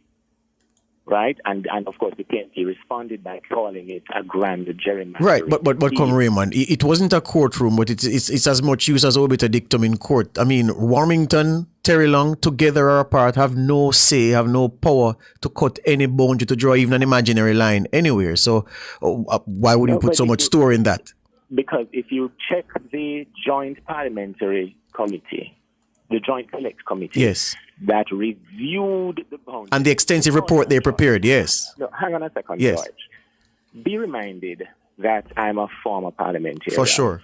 Everything I'm saying to you, I can send you the Hansard records of Mr. Terry Long's presentation in the Joint Select Committee process as well as when the report went to the full parliament, in the debate of the report to the full parliament, and I can send you transcripts of subsequent media presentations he has done, as well as his own social media postings. But even so, Raymond, even so, you would agree that no amount of audio, video, text, any kind of deposition presentation from Mr. Terry Long will give him the powers to do the cuts that he or anybody else would have spoken about and you are complaining about. No, he does not have that power. You're quite right. I didn't say he had the power to do it. I said that was his intention. That's what he was hanging his hat on. But Raymond, hold on, Raymond. I don't. You see, we are discussing a very important issue here, you know, and I know you may have have just slipped in, but I don't want the impression to be given by our listeners, some who are not experienced in the politics as yourself, to believe that Terry Long has the power to gerrymander, to cut, or to ensure that this side is over here so they vote for him, because he does not have that power. No, but that's what he advocated for, and the public evidence is there. So I'm not saying that he had the power to press the button for it to happen, but surely column inches and minutes of media footage and other content confirms that was his intention. Tell me before we go to the break, Raymond. Tell me before we go to the break. You are the one who has been accused of, in the words of one gentleman who spoke to me last week, Friday to be precise, 1 week ago, said to me, George, Raymond Price is the one looking to bring back the 70s style politics to East Central St. Catherine. I was taken aback because I said to him, but I don't know Raymond Price to be that kind of fellow. What are you saying? And he was adamant that you are the one chucking the badness in East Central St. Catherine. George, I don't even chuck Malta. So the point I'll make, and I'm happy that you brought it to my attention privately, and you have again brought it to my attention in this segment. And I thank you for the character reference you provided. You see, George, the nation has known me since my days at the Consumer Affairs Commission. As a matter of fact, if Mr. Terry Long's campaign member with whom you spoke, or his supporter, let me not carry it any higher than supporter, if Mr. Terry Long or his supporters have any such proof, inclination, or even an inkling of me participating in any such activity, 119. As a matter of fact, I go further.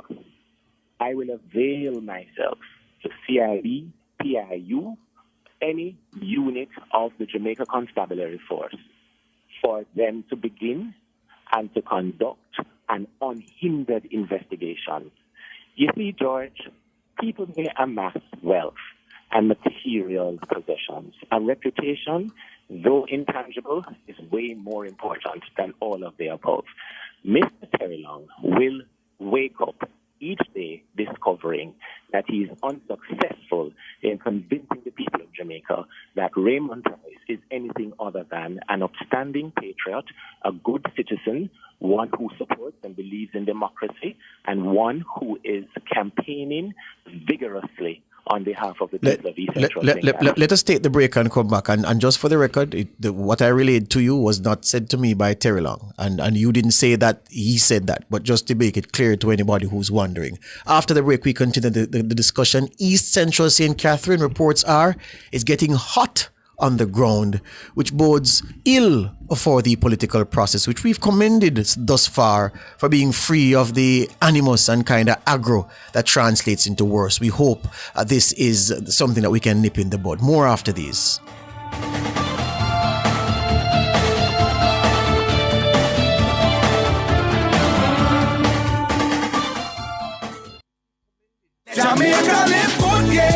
Give up every illegal gun. Call the police at 119 or Crime Stop at 311. The time by the Ministry of National Security is...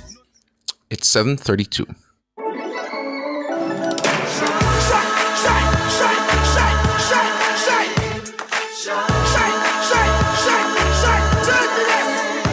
Oh, Jamaica rise, we're built with fire, passion and vibes, and through it all there's a glow inside. Let's keep our shine alive. From the market to the factory floors, from the hillside green to golden shores, we're reaching heights, our energy that lights the sky. JPS, powering what matters.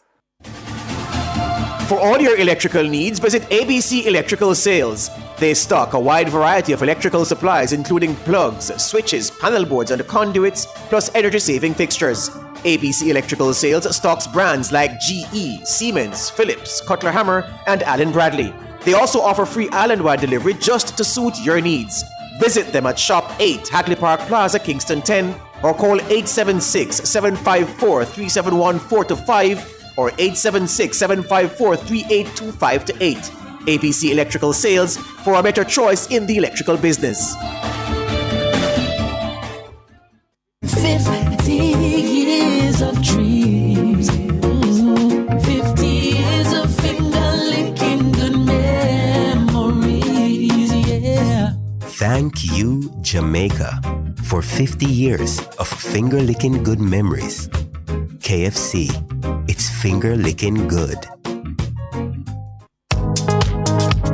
Attention registered voters! Remember to collect your renewed voter ID card before the upcoming general election. If you registered to vote in 2016 or after and did not get your new ID card, it may have been automatically renewed. Simply visit your EOJ constituency office to collect your voter ID card. Contact the Electoral Office of Jamaica at 888-991-VOTE or 922-0425-9 for more information.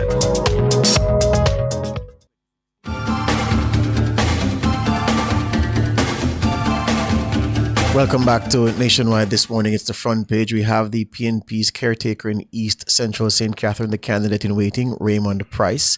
We are set at 7:40 to speak with the MP, Alanda Terrellang. And why do we have Raymond here and are expecting to speak with the MP? Well, the reports we're getting on the ground in East Central St. Catherine suggests that things could, as they say in the streets, jump off at any moment, and we don't want that to happen. So we reached out to both gentlemen, telling them what we were hearing about what the rival side was doing and to ask what role they were playing in trying to quell the tension and trying to not stoke the animus any further. Raymond Price is here making the point that his supporters are the ones who are almost being persecuted daily by Terrellang and his team. And of course, Terrellang will get the chance to respond later on.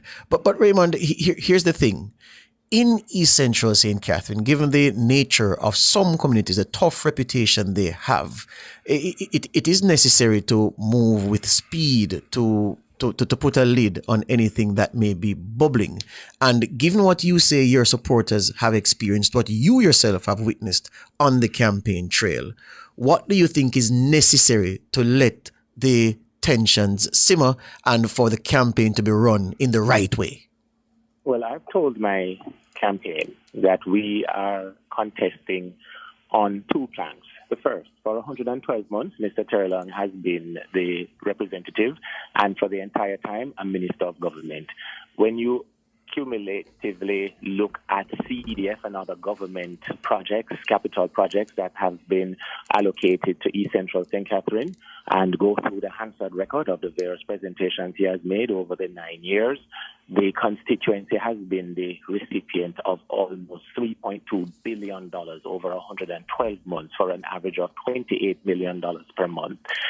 Some of the projects he has claimed he has completed, if you walk with him and I in the constituency, you'll see it has not been touched. So our campaign is, if he had done it, you would not be speaking to us. He has not done it. It needs to be done. On election day, put the exercise ahead, put someone in the job who will get it done. But hold on, Raymond. You're very clever, I know. And I appreciate you. Look, you're a man looking for political office, so you have to plug out every minute. But I appreciate that, and nothing is wrong with what you've said. But answer me this directly, because you are hearing on. You are hearing on, not to. Yes. The second plan. Yes. The second plan Yes. responds to your first question. Yes. Therefore, I say to my campaign and my supporters, let his posters stay up. Don't touch his paraphernalia. We want them up. They are a sad reminder of a failed representative. The more he puts up, the stronger our campaign becomes. So there's no advantage for me to take them down. Yes. Would you make yourself available to participate in a joint show of unity with Terrellang in the campaign to just let tensions ease and so that the campaign can proceed without problems? George. But George, you knew the answer before you asked it. When have I ever said no to anything that unifies and advances progress and democracy in this country? Very well. Mr. Terrelong who will decline. Is your team intimidated? Is your team of Malta? Yeah. That he says no. Is your team intimidated? Have they cut back in their work because of the intimidation you say they are facing? Somehow. And we have been meeting with them.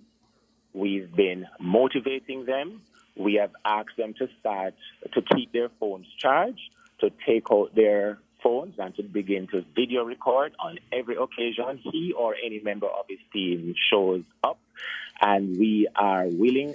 I've spoken before with Leighton Gray, sharing with him some concerns. That's the SSP in charge of St. Catherine South. St. Catherine South. I have had the discussions internally with the leadership of the People's National Party. And as I said, some people amass wealth, but as the Bible tells us, it's easier for a camel to go through the eye of the needle than a wealthy man to go into heaven. And in Thomas More, what would it profit a man to give up his soul for power, except for whales? In a man for all season, I have no intention to give up my soul for any concept of power. My reputation is far more important. I bear my father's surname. I have a family that also shares this surname. None of us have ever brought shame to this name, and it shan't start with me. Mr. Terrelong must understand. You have heard him say it on your program, George. He believes that because he's a sitting MP, only his paraphernalia must be displayed. But this is still a democracy. Up to this morning when I checked it, this is Jamaica land we love. All right, on the point you made earlier, Raymond, about the boundaries, etc., you made a claim, I would say, of the notion that he was banking on this Portmore Parish thing. So I'm getting into the numbers. I was just getting into the numbers, doing some research to ensure I have the numbers right. So I'm going all the way back to 2007. In 2007, there was a roughly 44% JLP support, about 6,200 people to a 54%. No, that would be incorrect. East Central St. Catherine never existed in 2007. You must begin again your research. This is on the general election summary from... Catherine was first contested at the 63rd constituency. No, this is from the Electoral Commission of Jamaica. Sanjay, double check it. East Central St. Catherine came into being in 2011. The candidates then are now the Brown for the People's National Party, Camille Buchanan for the Jamaica Labour Party. East Central St. Catherine did not exist in 2007. I'm afraid you're quite wrong. Well, let me check. I have 60 here. Let me check I still see Essential. We'll discuss that after. But I'm going to 20. I'm going to 2011. Okay, hold on a second. We have an obligation to the public. The East Central St. Catherine you referred to in 2007. If you look at candidates, that East Central Catherine was the original East Central St. Catherine. When we moved from 60 constituencies to 63 under the Brooks Golding administration between 2007 and 2011, then the constituencies were renamed, boundaries were redrawn by the competent authority to do so. Not a motion in Parliament, but the Electoral Advisory Commission. Okay, so I promise you. Okay, so you're saying that the renaming. Okay, fine. We're at 2011 now. We're at 63. It's roughly 50-50, 47-52% support. 2016, when Mr. Terrelong became the MP, it was roughly 51% now for the JLP, 47% support. Of course, 2020 would have seen 58% support for Mr. Terrelong and 40% support. So based on those numbers, it looks roughly 50-50 but based on who edges out the other person, they'd have that advantage. In the 2024 local government election, based on what I'm seeing, the Southborough division was also won in that constituency by a mere, I think, 4 votes. After magic era recount, yes. By a mere 4 votes. So, based on all of that, before I wrap, this is my final question to you, Mr. Price. You'd have said, he was banking on it, but would you not say that there's a strong support for the Jamaica Labour Party in the constituency, and whether or not Mr. Terrelong banks on anything other than his support, it is going to be a very, very hard-fought battle, but he has strong support in the constituency? Listen, it's going to be a hard-fought battle, which is why he's behaving this way. Batley Grange is not taking down PNP paraphernalia in central St. Catherine. Desmond Mackenzie is not taking down PNP paraphernalia in West Kingston. The only people taking down PNP paraphernalia are incumbent JLP MPs who feel the metaphorical whipping and are able to tell the difference between fire, but they are most steel, or cold breeze. Hear you on that this morning, Raymond. We gave you a extra time to get the points in. Thank you this morning. Thank you, Raymond. We hope the ground settles, man, because the campaign should be nice. It shouldn't be filled with fraught with tension, eh? And that's why even my last post on my social media, I have introduced jocularity to simmer down. He's gonna lose, wholly losing with dignity, Mr. Terrelong. That's my final word to him. All right, sir. Thank you this morning. Raymond Price, the PNP caretaker in East Central St. Catherine. Not going to take the break. We're going straight across to Arnaldo Terrelong. We talk about Arnaldo Brown. Arnaldo Terrelong. Of course, I'm looking at Arnaldo Brown's picture here on the thing. Arnaldo Terrelong is the man who beat Price. He polled 6,374 votes. Of Price got 4,358 in 2020. So a majority of 2,000 plus for the gap between Arnaldo Terrelong and Raymond Price at the last election. And as a matter of fact, George, before we go to Minister and MP Terrelong, he actually improved on his figures from 2016. Yes, a stronger showing in 2020. Yeah, so he's one of the anomalies, I'd say, in some cases where you have improvements on the figures from 2016. Built up his majority in the last election. MP Minister, good morning. Hi, morning, George. How are you? We are good. We have a minute before the break. Let me just say to you, just react to what Raymond Price said, and then we'll come back and give you more time to explain what's happening in East Central St. Catherine. He is a bare-faced liar who is seeking relevance, and he's using my name to gain some sort of relevance in Jamaica. His style of 1970s, 1990s politics is a disgusting style of politics. It is unwanted. The disrespect that he and others have shown to the communities, to the residents of East Central, it is unprecedented. He should be ashamed of himself. I do not speak his name simply because of the kind of negativity that comes with it. Our school principals, they do not want him in our schools. They do not want him around our children because his brand, it is poisonous, George. He has been disrespectful to the school principals at Independence City Primary School and Nazareth. They wouldn't even invite him onto the compound or to a graduation. Gregor Park Primary doesn't want him there. He was disrespectful to the councillor, Joy Brown in Gregor Park, calling her up the T word, P-U-S word, and that if he were to ever win, she would have to leave Gregor Park. That is the kind of politics that he wants to bring, and we're not intimidated by it. He speaks about reputation. He has none in the political realm. Pause, Arnaldo Terrelong. Pause. Hold it right there. You have more time after this break. This is Nationwide This Morning.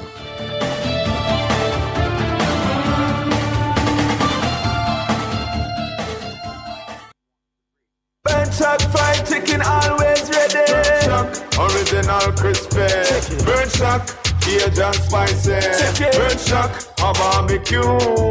Burnshack, we are going Burnshack. The time brought to you by Burnshack Fried Chicken in Kingston, Montego Bay, and Ocho Rios is... It's 7:47. At Hawkeye, our mission is to deliver cutting-edge security solutions to help you keep track of the things you value most. The temperature by Hawkeye is 29 degrees Celsius in Kingston, 28 degrees Celsius in Montego Bay, 24 degrees Celsius in Mandeville. Out my farm outlast. Guilty. With top performance. Guilty. Jackama. Reliable. Full stop. Not comma. We have the expertise for drilling and demolition. We have the power tools for plumbers and electricians. Fancy select tools, free parts and free repairs. 3 parts, free repairs. 2 to 3 years.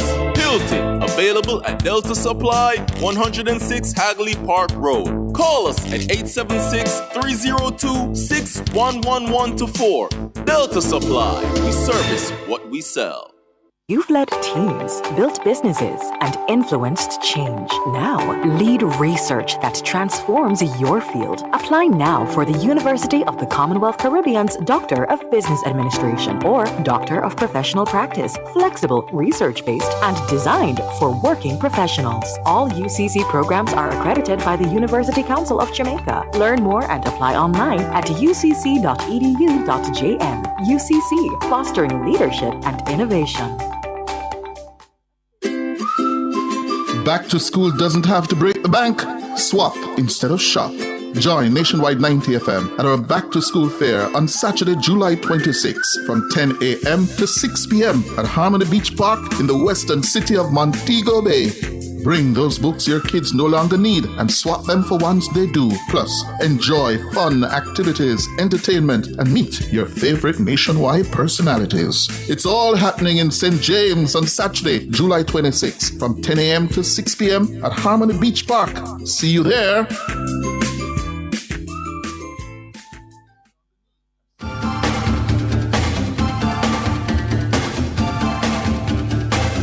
We're back with you. We have with us Minister Alanda Turlong, who is the MP for East Central St. Catherine. We've been having a conversation about East Central St. Catherine, where tensions seem to be high, and we're advocating here nationwide this morning that tensions should be cooled. We had the caretaker, Mr. Raymond Price, earlier, and of course we have the MP now with us, and you were responding to the comments from Mr. Price, and we're going to ask you to continue, Minister. Hi, morning Sanjay, morning again George, and to our listeners in nationwide land. First of all, it is really unfortunate that at this hour of the morning I am on a radio show simply because someone who I will refer to as a liar is making these false allegations against me and my team. Over the last 9 years, we have conducted ourselves, with the sort of dignity and pride and representation that everyone in East Central and across Jamaica have come to recognize by brand Alanda Turlong. When we talk about our education program, where every year we help to send 3,500 children to school, when we talk about all the roads and infrastructure development projects that we have done, when we talk about improving the lives of our constituents across East Central, and the kind of respect that I have that I have gained over the last few years, it is unfortunate that someone who is politically irrelevant is now trying to seek national relevance by calling my name. It is really unfortunate. I want to ask you a question, Minister, because a statement was made earlier that I personally would have been prying into based on the numbers, because the numbers are very important. Yeah. Is it a fact that you need the Portmore Parish status to be able to hold on to East Central St. Catherine? No, it's not. In fact, it is the PMP who are this particular individual who continues to speak about gerrymandering and Portmore becoming a parish, etc. You have not heard myself speak about it in months. We have moved on with doing the business of the people. Mm-hmm. So we're not focused on that at all. We have not been. The decision to make Portmore a parish is a promise that was made a commitment that was made to the people in our 2020 manifesto. It is something that Bruce Golding spoke about in 2014. It is something that even the PMP themselves spoke about since the early 2000s as well. So what you have is a newcomer in terms of this young man. He's not a newcomer to politics. We have to remember that he's presenting himself as something new or somebody new. He's not. This is someone who won on a PMP ticket in 2011 and was booted out by the same PMP supporters in St. Elizabeth as well because of poor representation. He was absent. He was poorly represented the person. And what we do know about his style of politics is that everywhere he goes, violence goes. There was an increase in crime and violence in St. Elizabeth, and the very PNP supporters kicked him out. They booted him out of St. Elizabeth. He went crying, literally, because the pictures are there, the evidence is there. He went crying to Portia Simpson-Miller, former Prime Minister, and to Katie Knight and others, who went to St. Elizabeth to try and salvage him. And the people, the PNP in St. Elizabeth said, we don't want him here. And this is why he was not on a 2016 ticket. Tell me this, Minister. Minister, tell me this. In 2024, you would have picked up the South Borough division. What does that say about your own electoral chances despite all that's happening in the seat? No, it says that my election chances are great. You know, East Central remains strong with Terry Long. We are committed to the people and to doing the work. We're on the ground every day working for the people. The latest nonsense I'm hearing now is that my team and I, that I'm somehow stalking this man and his political campaign. Again, you know, this sort of barefaced lies and propaganda, Jamaica should not stand for it. And my East Central family would not stand for it. I share this with you. On a video, I saw him speaking about, last week, Thursday, him and his team were out in Christian Gardens. Again, that's a lie. Last week, Thursday, I had a very busy morning at Nagahead Primary School graduation. When I left Nagahead Primary School graduation, I'm just giving an idea as to how my days are. We don't have time to stalk him and his failing campaign. After that, I went back to the office to deal with some matters. I was then a guest speaker at the graduation ceremony for St. Hugh's in the evening at 5 o'clock. I then left St. Hugh's and came to Heart Academy, where I was with you and your team nationwide that evening at the town hall that they, the PNP, opted not to join in. So I have no time to stalk anyone, but he's making these lies, getting dates confused, and trying to sell them as something new or something. Minister, let me ask you this, Minister. Let me put this squarely to you. Jamaica knows your antecedents. You're a Grand Spence and Andrew lad from a very tough community. One of the many success stories from Grand Spence, who escaped abject poverty to make something substantial of himself. So from that tough community with a tough background, you grew up with some people who went the other way in terms of a life of crime. So you are no waif, you are no shrinking violet.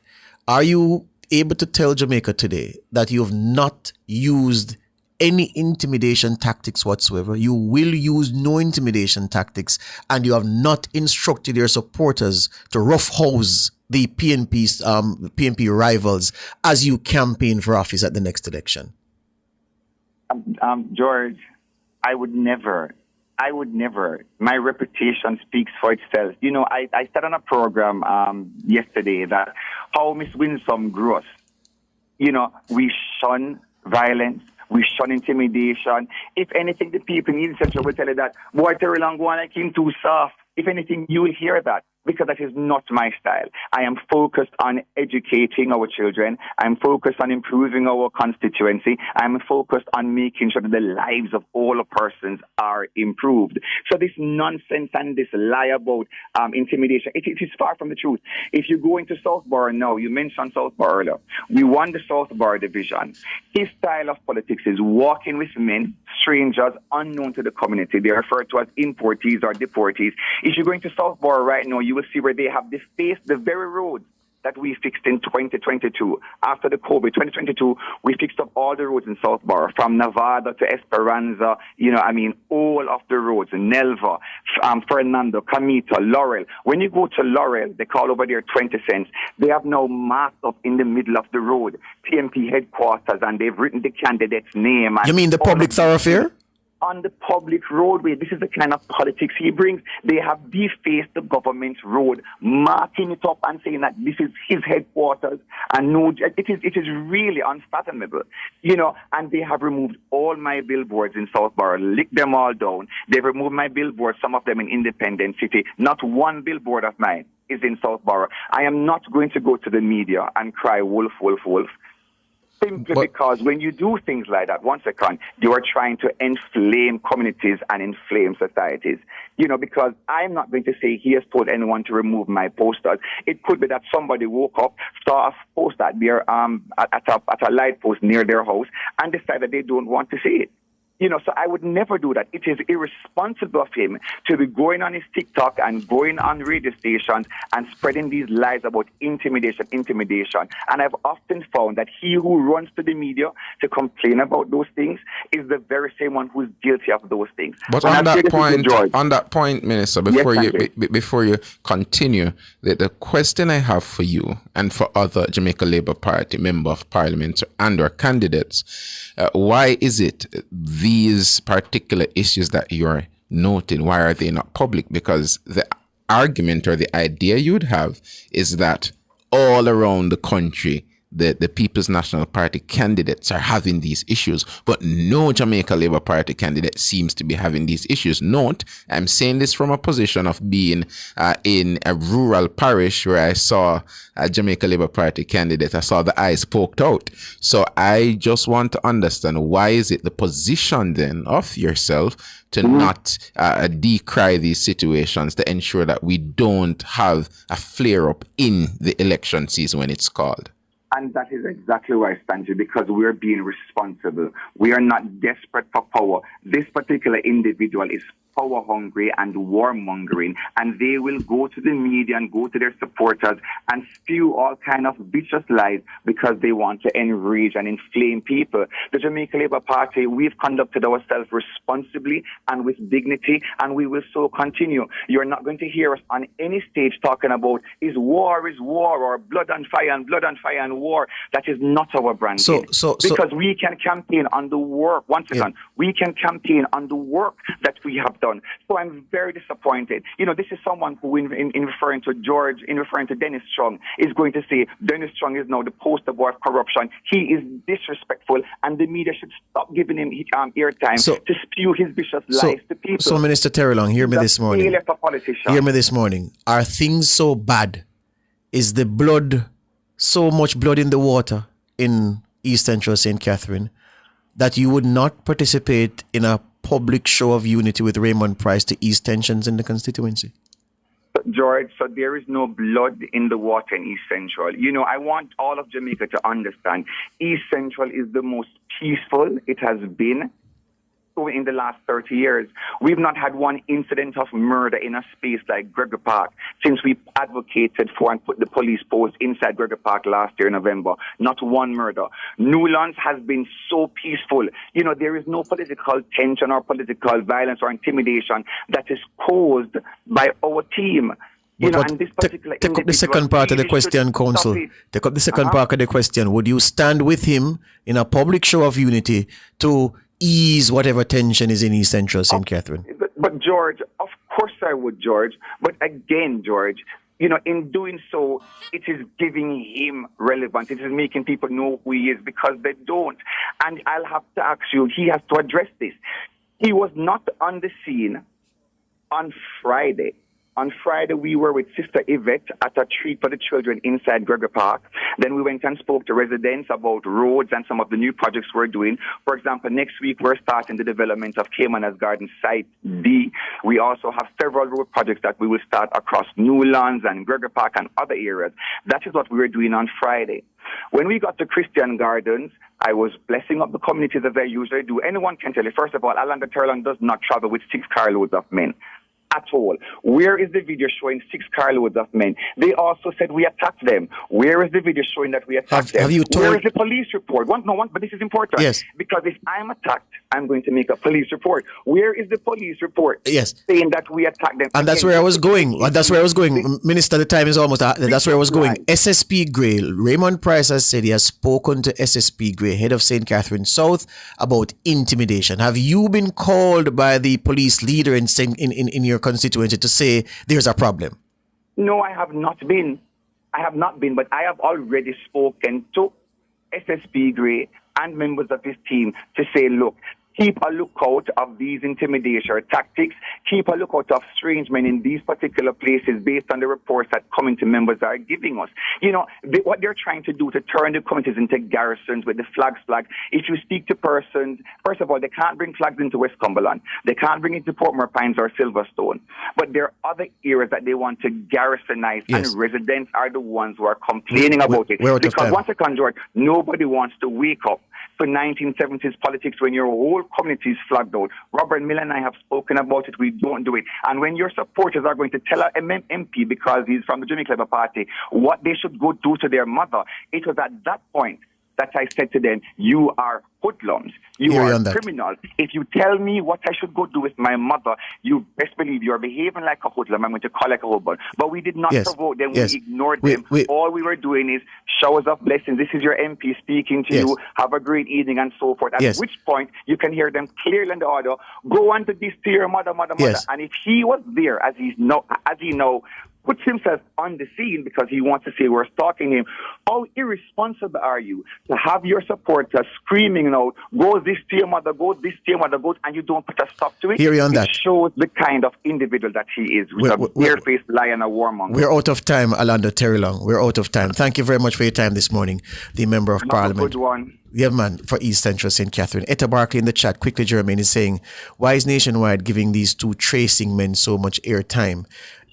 Because the potential for problems in East Central St. Catherine, based on what both men are saying, is high. And if we can highlight the issues so that their party leaders can get involved, the police can have a close look, and we can avoid what could happen in a powder keg in certain communities, we would have done our job. And that's why we are doing that. It's a duty that we have to perform, and we perform it without apology.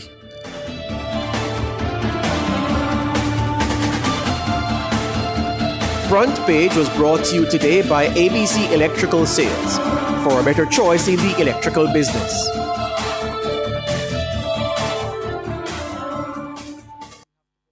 You're listening to Nationwide 90 FM. The time is... It's 8:04. Success, powered by learning. The Temperature, brought to you by Sandals Corporate University. Come grow with us is... It's 29 degrees Celsius in Kingston, 28 degrees Celsius in Montego Bay, 24 degrees Celsius in Mandeville. From the mountainside to seaside, countryside to townside, inside and outside, it's across Jamaica this morning.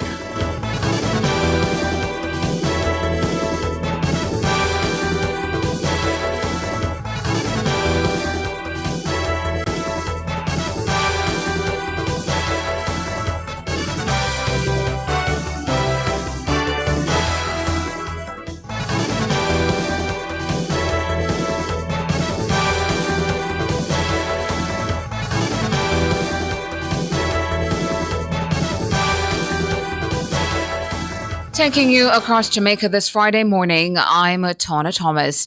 7 people were arrested on Thursday by the Portland police after they were caught vandalizing internet cables. The group comprises 6 men and a woman. The woman is reportedly pregnant.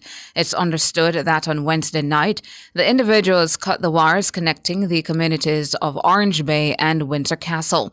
They were reportedly spotted by residents who managed to capture them. Videos sent to our news center showed the Buff Bay police retrieving what appeared to be several hundred meters of the stolen wires. Police in Manchester have slapped a 27-year-old man with 10 charges in connection with the abduction and murder of a businessman in Melrose Gardens in 2024. He is Nicholas Knight, otherwise called Biggs, a resident of Royal Flat. He has been charged with murder, 3 counts of kidnapping, 3 counts of robbery with aggravation, 3 counts of conspiracy to murder, unauthorized possession of ammunition, prohibited weapon, conspiracy to kidnapping, 2 counts of assault at common law, 3 counts of using a prohibited weapon to commit a felony, and a conspiracy to robbery with aggravation. Police say on July 10, 2024, a 35-year-old Carmart dealer, Omar Powell, his partner and teen daughter, were pounced upon by 3 armed men while entering their apartment. They were robbed of 3 mobile phones, an iPod, 3 motor vehicles, and kidnapped. The police say the gunmen later shot Powell in the head. The Manchester woman accused of the 2023 murder of her husband, Police Constable Damien Blair, is set to return to court on July 9. Cassian Blair appeared in the Supreme Court on Thursday for a trial readiness hearing. During the proceedings, the court was told that discussions between the Crown and the defense are still ongoing. It also emerged that a further report is needed, specifically from a facility capable of assessing her mental condition prior to and at the time of the incident. Blair is charged with murder, unauthorized possession of a firearm, and unauthorized possession of ammunition. The charges stem from a domestic dispute at the couple's home in Somerset District, Mandeville, Manchester, on May 29, 2023. Reports are that the 41-year-old constable was shot multiple times in the head. He reportedly tried to escape but was chased by his wife, who allegedly bludgeoned him with a hammer. Constable Blair was later pronounced dead at hospital. And that's it for Across Jamaica for this Friday morning. I'm Tawna Thomas.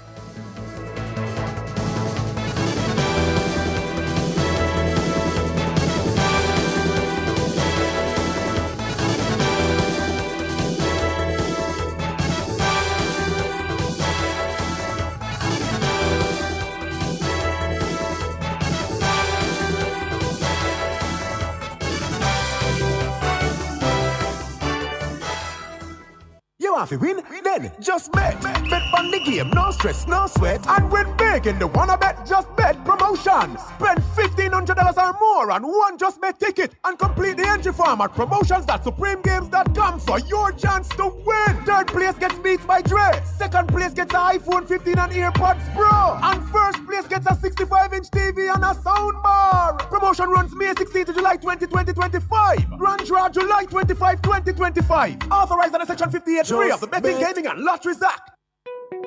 Tune in to Nationwide 90 FM on July 4 from 2 to 4 p.m. for the Western Resilience Water Project at the Davis Penn Football Field in Trelawney. Jamaica's future flows from the West. Tune in live for the official launch of the Western Resilience Water Project, a bold step towards sustainable development and water security. Hear from national leaders, strategic partners, and experience the groundbreaking moment. Tune in to Nationwide 90 FM from 2 to 4 p.m. on July 4. It's the Western Resilience Water Project at the Davis Penn Football Field in Trelawney. Catch the live stream on our YouTube channel at Nationwide 90 FM Live 2. All this and more only on Nationwide 90 FM, the new revolution in media. This broadcast is brought to you by the Ministry of Economic Growth and Job Creation. Come into the parlor, there's a welcome there for you. Welcome to the Mayor's Parlor with Desmond McKenzie. From 1 to 6 p.m. every Sunday, you'll now get more of your favorite vintage music. Put your head on my shoulder. Nationwide 90 FM will transform your Sunday into a musical time machine that will take you way back. Come on, let's go back in time. This magic moment. Journey into yesteryear with Desmond McKenzie in the Mayor's Parlor. I've got the music to jog your memory and make you smile. Put your sweet lips a little closer to the phone. Sit back, relax, and enjoy the best in vintage music. Come into the Mayor's Parlor every Sunday between 1 and 6 p.m. here on Nationwide 90 FM, a revolution in media.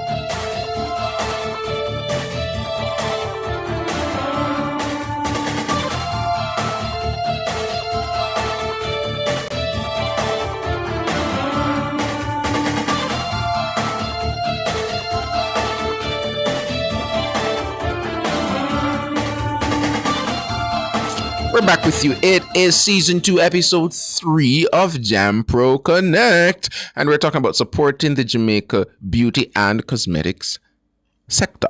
It's time, of course, for this major program that we have here Nationwide, where we look at how JamPro is connecting businesses and opportunities. So we're turning the spotlight to Jamaica's beauty and cosmetics industry, from handcrafted soaps and natural hair care lines to luxurious skincare and essential oils. Jamaica is home to a wave of innovative beauty brands making their mark both locally and globally.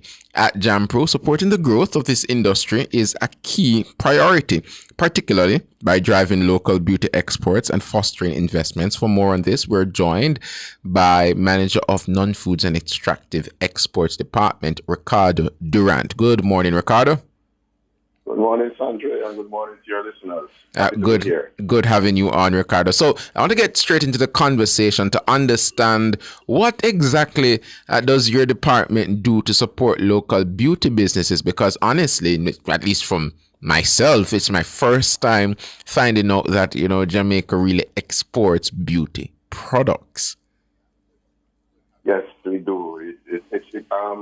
I'm 3 years now in this segment section of JamPro. I'm looking at this whole department, and it's been an eye opener for me, because it's marvelous what these players in the industry are doing, and we are talking about an industry that makes cosmetics and nutraceutical products for beauty, and the size of the industry when I did the research in 2023 is roughly 25 billion Jamaican dollars. That translates to about 161 million US dollars. And it has grown by 4.9% over 2020. So you see that it's really interesting what is happening here. And we're talking about beauty parlors, we're talking about products that are made for these massage spa centers and hairdressers and barbers and people like those that make up the industry. And this is island-wide. And then when you add to that now, the exports that are taking place, it's very interesting. 10 million US dollars over 4 years, and we're seeking to grow that. You said 10 million US dollars? Over 4 years, in terms of export. That's also in terms of export. So you're looking to grow that. How exactly would you look at growing that sector now from 10 million to say 100 million in the next couple of years? I like the ambition. I love that. So JamPro, what we do is we look at the players in the market, and we say, okay, these companies have potential to grow. Yeah. And they want to grow. They want to export. So that has to be the first thing. And so we work with those companies. Then what we do is we offer them market penetration support to various markets in the Caribbean, in the USA, and in Canada and Europe. The USA market alone is 60 billion. The back component, that is for persons with textured hair, we're talking about 3, 4, 5 billion, thereabouts. And so that segment of the market we should be going after. So we offer market penetration support through taking them on outward missions to meet with buyers. Sometimes we bring buyers here to Jamaica, and we match them. We organize meetings for them to discuss and present and pitch so that they can sell their products.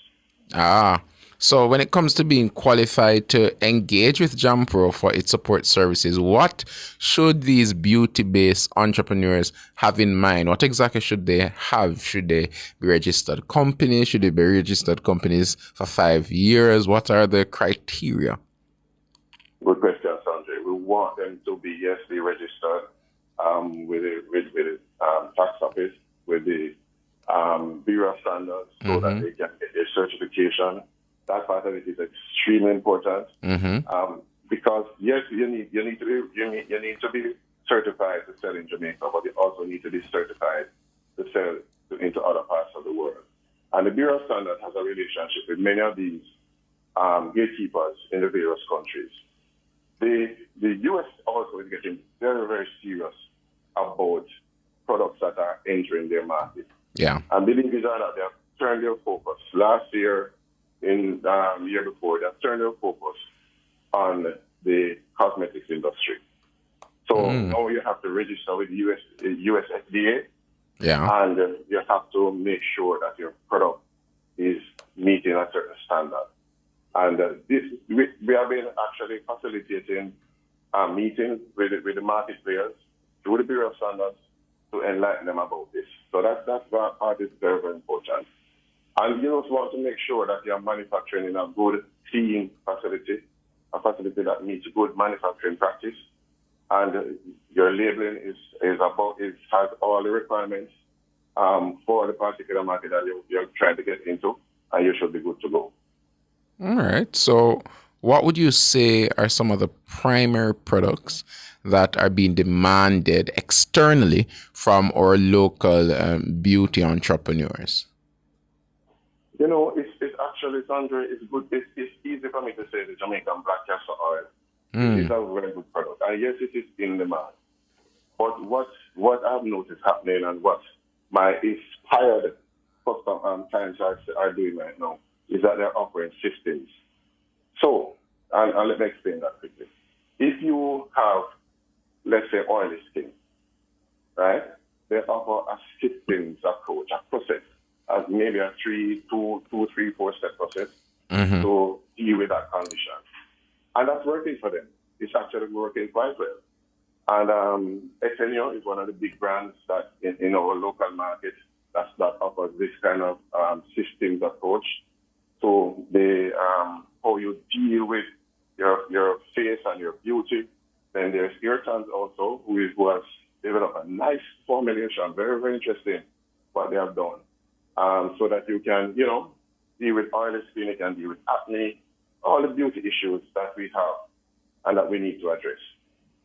Okay, so if beauty business owners are interested in one of those missions that link outwards, whether in the Caribbean or internationally, North America, Europe, wherever it is that these business missions go, how can they get in touch? Well, I really encourage them to get in touch with us, Sandra. Currently, this year alone, we have done 2 missions so far, where we have done one to the Caribbean, that is Antigua, Barbados, and Grenada. We also had Expo Jamaica in February, where we invited buyers into Jamaica. Over 700 buyers were invited. And they met with many of the companies that were on the go, were at Expo Jamaica. And even those who didn't attend Expo Jamaica. We also took some of the buyers to those companies. Then just last week, we sponsored the Jamaica International Beauty Expo. And we brought in 7 buyers, 6 from Canada, 1 from the USA, to meet with companies. We took them to 2 factories, one in Dallas and one at the University of the West Indies, which is really who is really a formulator. And so the next mission, we have 2 missions coming up. We have one to Atlanta, and it is the National Black Business League, and that's August 19 to 24. And we have a Caribbean Outward Mission from September 22 to October 1, 2025. So there are 2 more opportunities this year for them to get involved, take their products abroad, and take advantage of the various markets that are out there. All right. So before you go, just tell us how we can get in touch with JamPro. Okay, thank you very much. So they can get in touch with JamPro by calling 978-7755, extension 2057. That's my extension, Ricardo Durant. Or they can write to me at NFEE at Do Business Jamaica. That's Do Business Jamaica, one word, .com. Repeat the email address for me. All right, so let me go slowly. NFEE, 2 E's, at DoBusinessJamaica.com. All right, thank you so much, Ricardo Durant, Manager of Non-Food and Extractive Export Department, speaking to us about supporting the Jamaica Beauty and Cosmetics Center. Thank you, Sanjay. All right, we're going for a break, listeners. When we're back, we have more.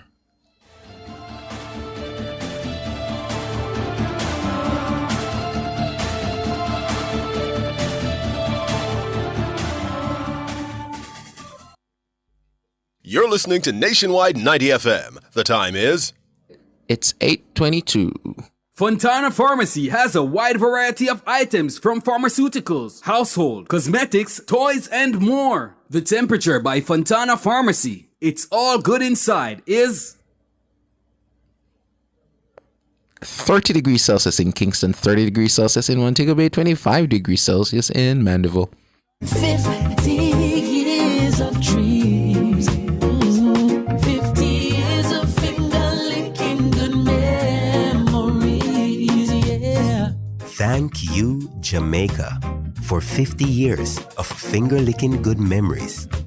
KFC, it's finger-licking good.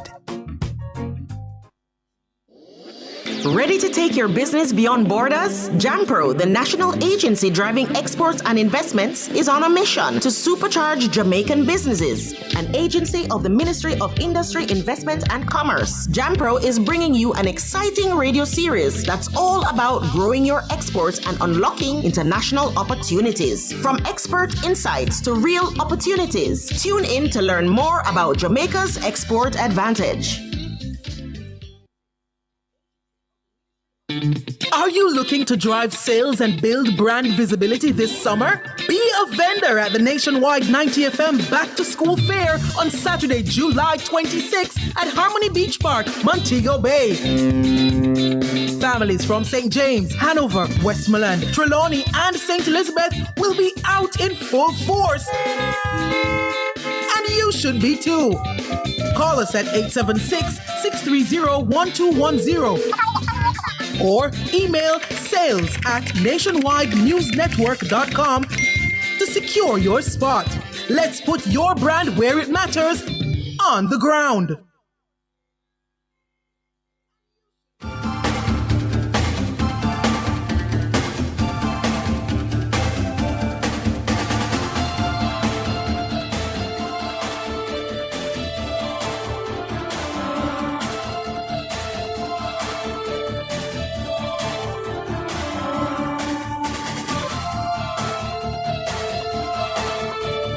We're back with you. It's Nationwide this morning. We are turning our attention, still in business, to the MSME Business Roadshow Pitch Winners. This is season 2. Of course, we know the roadshow. It's executed in collaboration with the Inter-American Development Bank, IDB.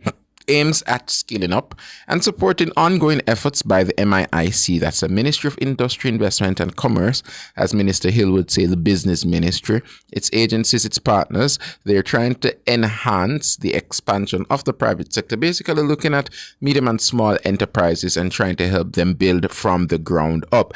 This means that this roadshow will look at facilitating growth and development in the MSME sector, bringing opportunities, knowledge, skills, different opportunities far and wide to MSMEs at the local level. It's been happening across the island, meaning we've gone to a number of parishes, or we've seen a number of parishes, interviewed a number of winners, and the next stop, we're being told, is Christiana Manchester on Thursday, July 24th at 9 a.m. at the Sacred Heart Academy Preparatory School for a signature event under the Roadshow series titled Agribiz Day. So today we're featuring 2 of the pitch winners. We're joined by founder and CEO of StitchNet, Kivani Ellis, who is the micro pitch winner, and we're also joined by CEO and co-founder of Lush Industries Limited, Caitlin Van Zildeong, and they are going to be telling us about their own products, what they do, and what exactly it's been like to be a part of the competition. Congratulations to both of you guys on your win, and welcome to Nationwide this morning. Thank you. Good morning, Andre. Thank you.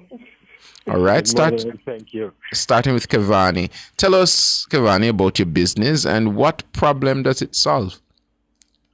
All right, so let's start by introducing myself first. So my name is Kivani Ellis, and my business is called StitchNet, right?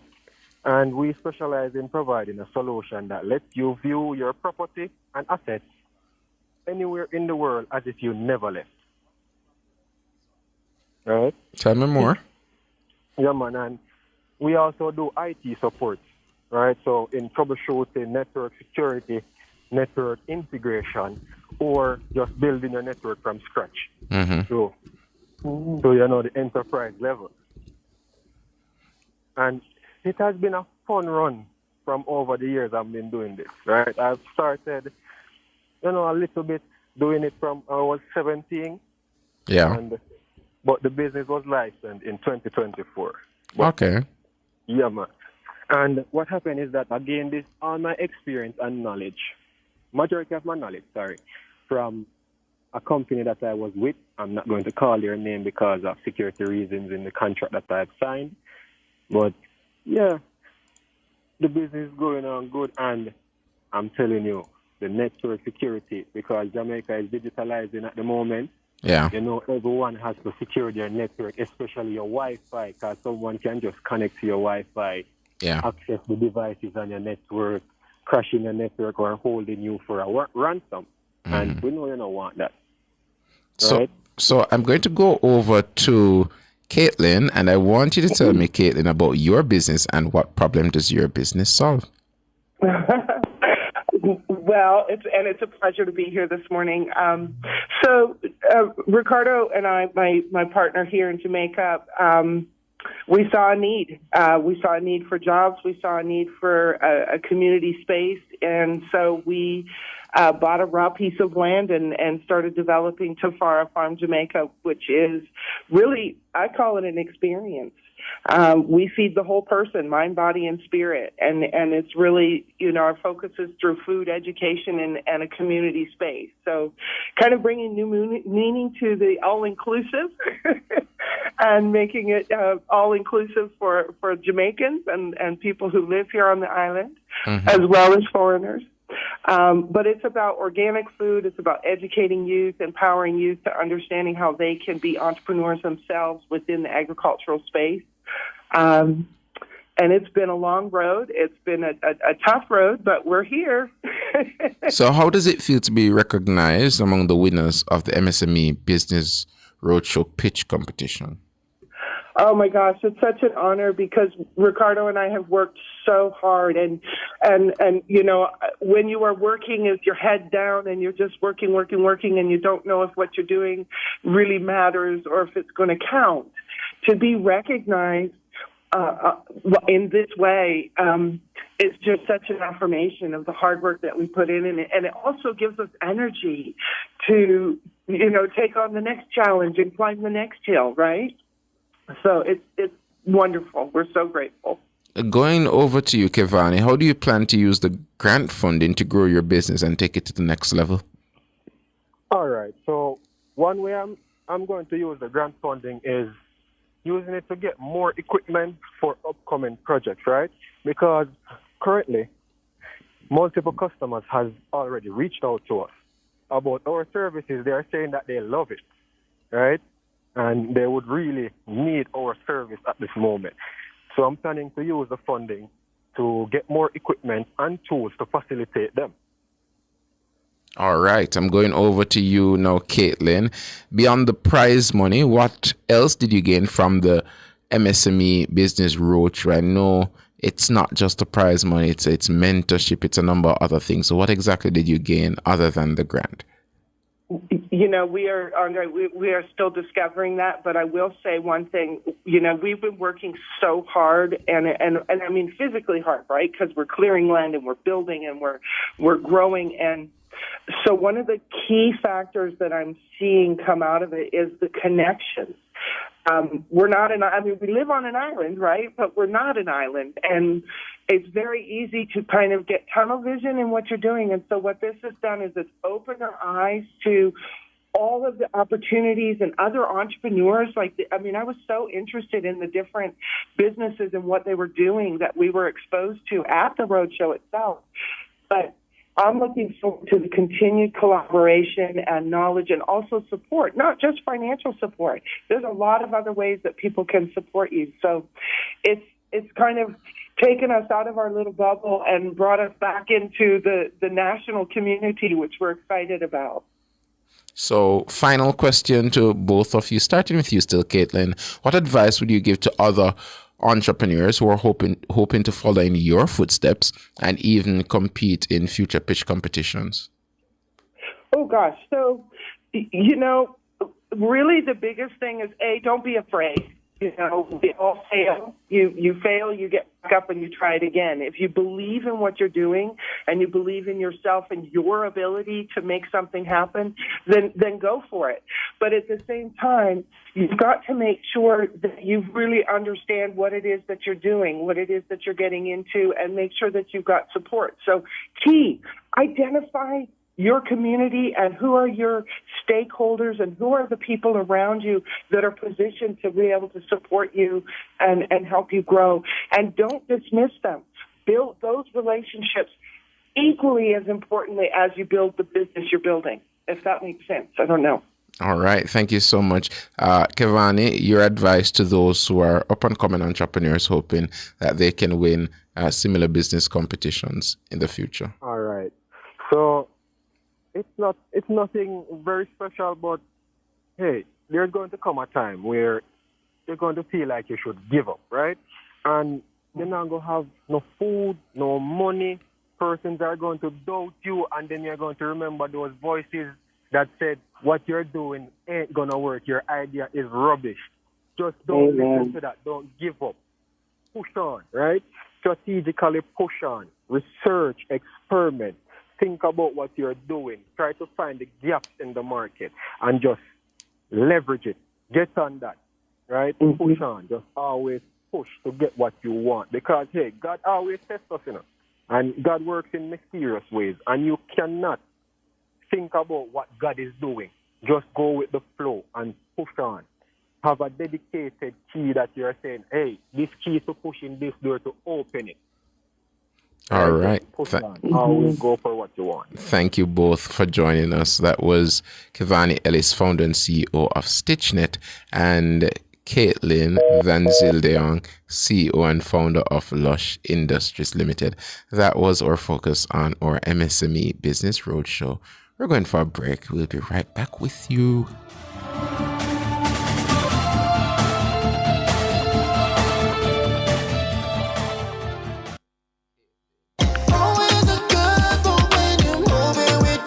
The time by Grace Good Move is... It's 8:34. Taxi drivers, ready to start earning more money? Join Amber On Time, Jamaica's taxi app built just for you. 0 commission in the first month, no catch. Plus get a free vehicle tracker to protect you and your ride. Stolen vehicle recovery and panic alarm response included. Download the Amber Captain app today and start driving. Or roll through to our office at 30 Westminster Road, Kingston and sign up on the spot. So whether you're the Kingston, Mobay, Ochi or anywhere else, work there. Come take advantage. So where you get? The new Popeyes blackened chicken sandwich, my girl. The flavor just hits different. Blackened like it burn up? Nah, man. Blackened because of the color of the Louisiana herbs and spices. Blackened like the flavor buck. No breading and the seasoning soaked deep in the chicken. But get yours and try it, cause me nah share yours. Get the new Popeyes blackened chicken sandwich. Limited time only. Love that chicken from Popeyes. Tune in to Nationwide 90 FM on July 4 from 2 to 4 p.m. for the Western Resilience Water Project at the Davis Penn Football Field in Trelawney. Jamaica's future flows from the West. Tune in live for the official launch of the Western Resilience Water Project, a bold step towards sustainable development and water security. Hear from national leaders, strategic partners, and experience the groundbreaking moment. Tune in to Nationwide 90 FM from 2 to 4 p.m. on July 4. It's the Western Resilience Water Project at the Davis Penn Football Field in Trelawney. Catch the live stream on our YouTube channel at Nationwide 90 FM Live 2. All this and more only on Nationwide 90 FM, the new revolution in media. This broadcast is brought to you by the Ministry of Economic Growth and Job Creation.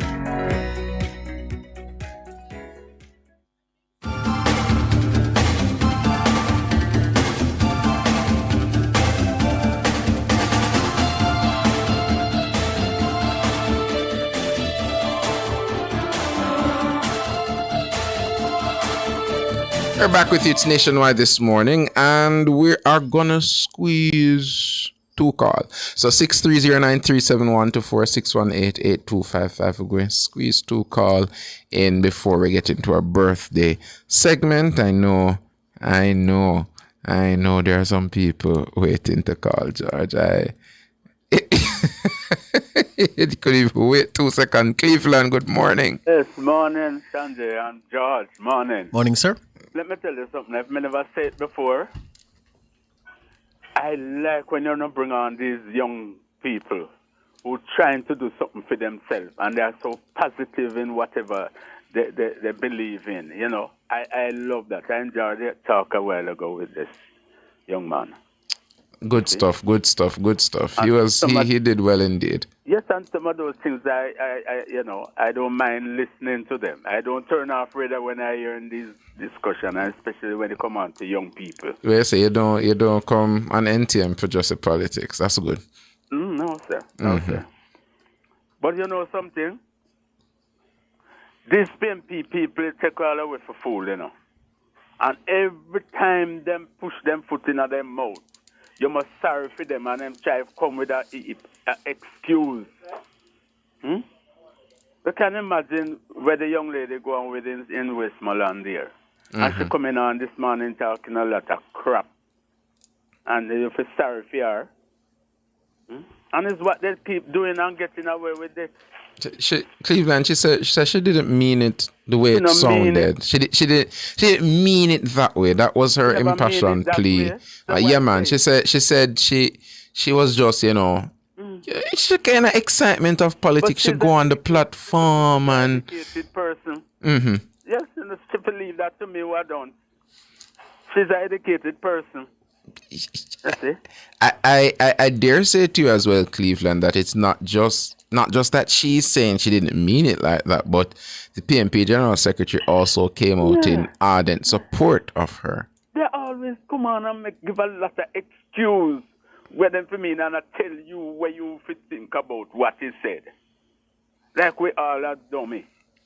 And to say to you, Cleveland, I say to people all the time when I talk to them, George, that if you say to me you didn't understand what I said, I'm going to rethink how I communicate with you, because maybe, just maybe, how I said it or how it came off was in a way that I may not have meant it, but obviously that means my communication was not perfect enough for the listener to receive it the way they ought to receive it.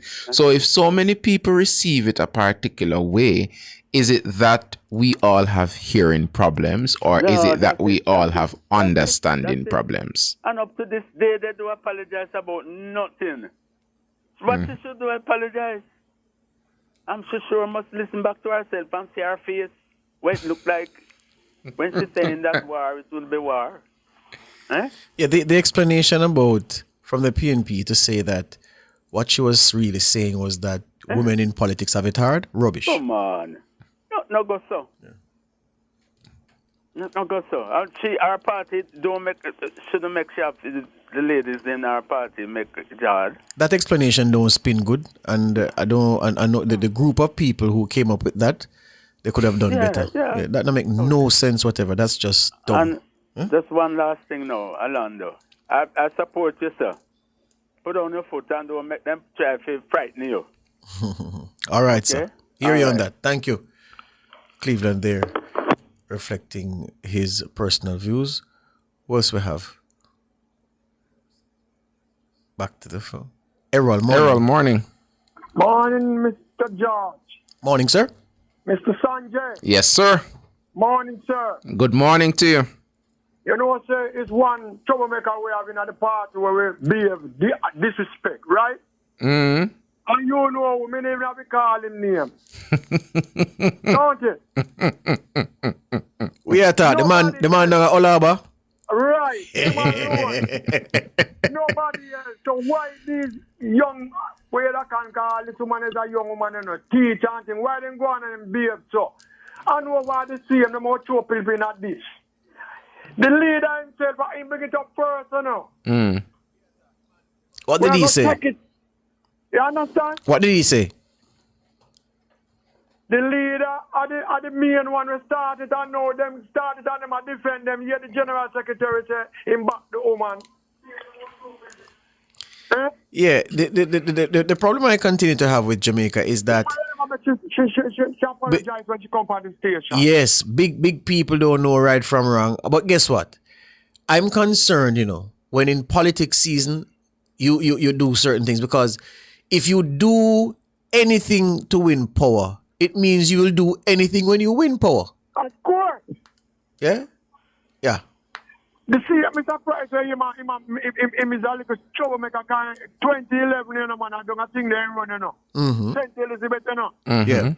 And we ain't be able to the people, but on him off it and run him, send him back at town. So it's because you so you say he was a troublemaker, which is why that happened?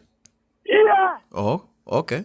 And then burn him down. No, disrespect the people, no, then burn him out and send him come back at town. He come at Central Kingston, then run him from Central Kingston. Right, is a troublemaker, brother. That's how you see it. That's how I see it. Okay. All right, sir. All right, Errol. Thank you. We can squeeze one more. I don't know. Well, let's try. All right, William. You have 1 minute, William. Don't. Yeah, morning, both of you, George. Morning, sir. Morning, man. You're a sport man. What do you think about the first match with West Indies? You mean you should win that match easy. The batting was the quality of the bowling was enough to win most test matches, but the batting was inept. The man them are over 200 and had over to make 200 Yep, runs. yep, 2.5 there. Yep. They don't need more than 2 runs over, you know. Yep. They need a good batting coach. But Very good batting, yeah? when batsmen have 2 modes, is either you go hard or you get out. Yeah. What do you think? How many players do we? When was the last day you saw West Indies batsman who can bat? Meaning, if the bowling good, him can survive. Yeah. And then him can milk singles, him can deflect it round the corner, take 2, take 1. But the man, if them not beat boundary and beat 6, then they not use. You understand? I think Van Shanda Paul left, we don't find no more like that. Well, I mean, I tell you, man, very few of our players can bat. You have Ian and those man, Logie, Dujan, the man they're supposed to teach this man how to make runs without have to look boundary. Yeah. Right? Yeah. Come on, they need some good batting coach for that. Well, we need some good batsmen. No, the batsman, they can do it, but they need more discipline.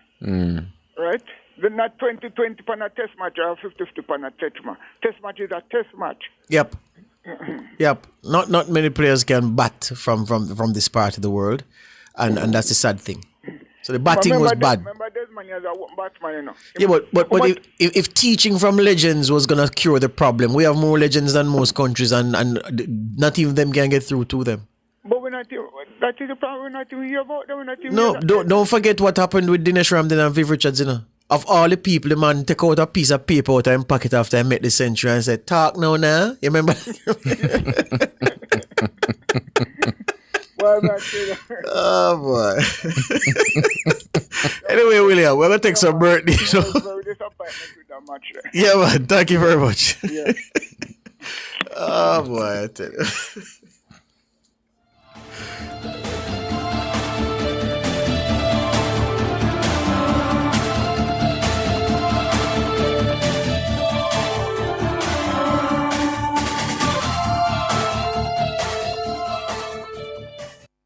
You're listening to Nationwide 90 FM. The time is... It's 8:45. The Birthday Club is brought to you by Burger King. Stretch your dollar at Burger King with a new Double King Combo. 1 original chicken sandwich plus a Whopper Jr. with cheese. Plus a small fries and drink for only $1,300.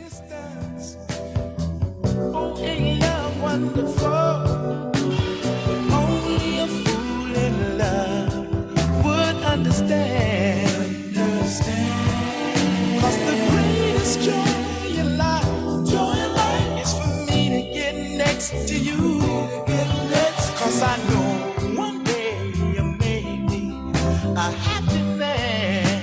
I'm happy no one with your big step and your attitude. I don't need them. I don't need them hanging high up on the outside. I want to see mixed up moods and attitudes and use them.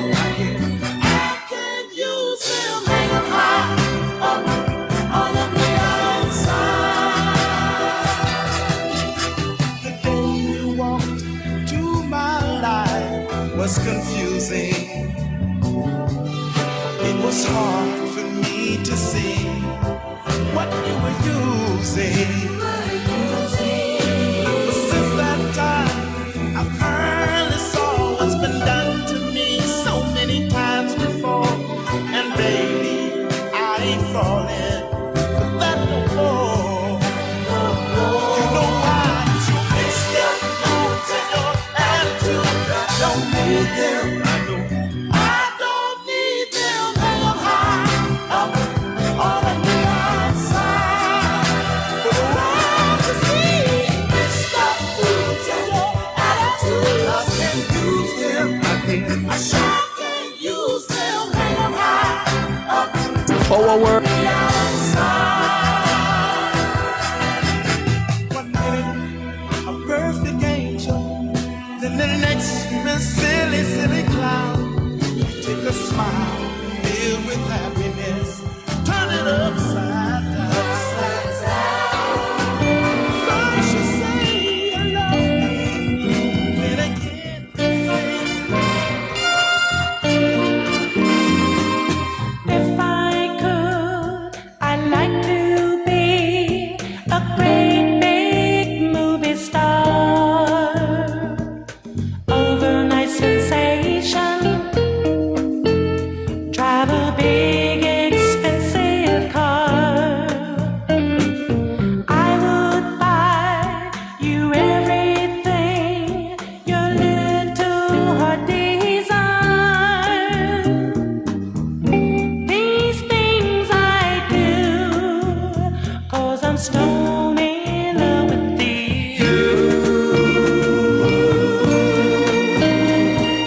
stone in love with you. If I were a businessman, I'd sit behind the desk. I'd be so successful, I would scare Wall Street to death. I would hold a meeting for the press to let them know I did it all, 'cause I'm stone in love with you.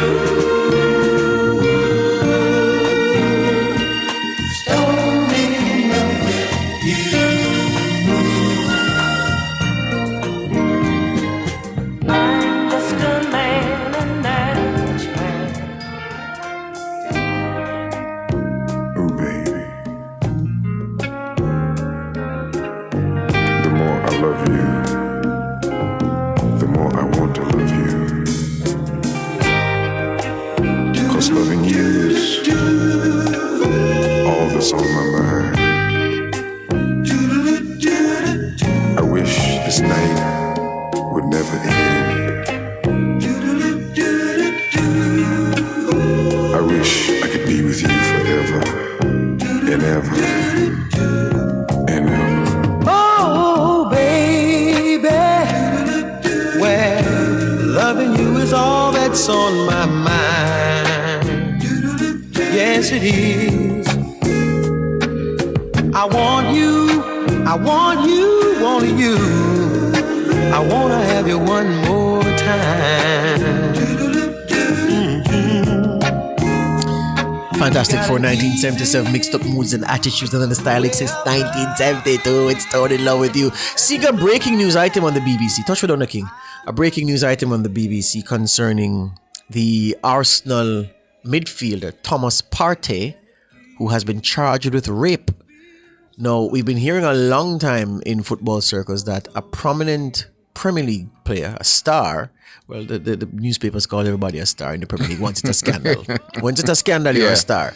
Yeah. So, because you have to be high up to be brought down. Yeah. So, a prominent Premier League player, a star, we've been hearing for months now, was under investigation for rape. Well, the BBC has just broken the news that Thomas Partey, the Arsenal midfield anchor, is facing rape charges. And it makes a lot of sense now because Arsenal recently completed an acquisition to their midfield. People were saying, well, why are you buying a player of that, with those qualities when you have Thomas Partey? But they knew what was happening, and so they knew that Partey wouldn't be able to play for a very long time until he clears his name. So they'd need that kind of player in the midfield with those kind of attributes. Yeah. So so the fact is that Partey has a lot of problems on his hands now, charged with rape. It's now time for birthdays. Today's Marigold Weber's birthday? King. Marigold? Yes, all of the people in the chat are saying it. Marigold Weber's birthday is today, and they're asking to play a song for her. A song for her, oh, Mr. gosh, King. man. Marigold, as I said, not silver, not bronze, not brass, not wire, not copper. Yeah. Not iron. Not knockoff. Not knockoff. Marigold, today is your birthday. Yeah? Come now, Marigold, enjoy this, mum.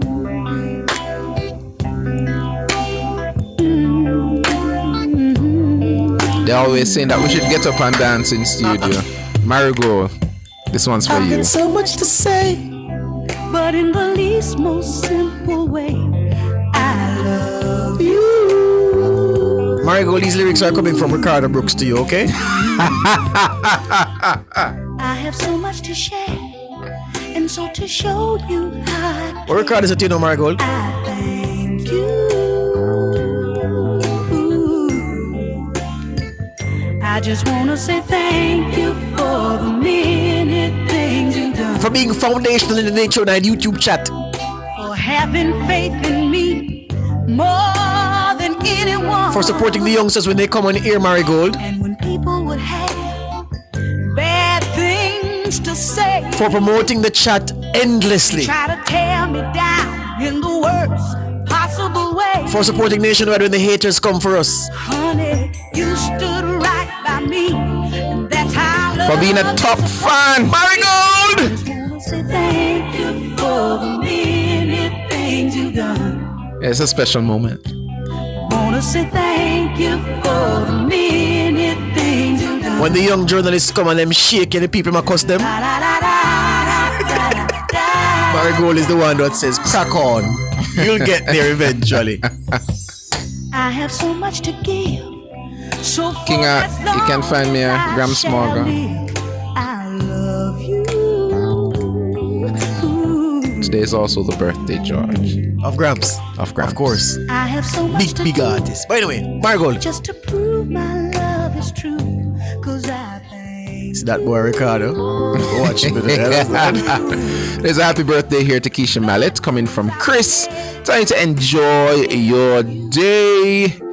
And as we get that Gramps going, shout out to Tayshawn. Happy birthday, 16 years old on Sunday. That, of course, is coming from Marvelous Marvin. But when you hear this song, you know it's Gramps Morgan's birthday on Sunday, July 6th. So his birthday, we're wishing him a very happy birthday. Lurleen Brahma, this song is for you. It's for Gramps Morgan. It's also for you and for all of these celebrants, as Marigold calls them. Yeah, so Lurleen Brahma, respect and honor to you on this day. And Gramps is channeling our feelings about you, for you on the airwaves. All right, happy birthday wishes to Roxanne Campbell. Roxanne Campbell, wishing you a very happy birthday.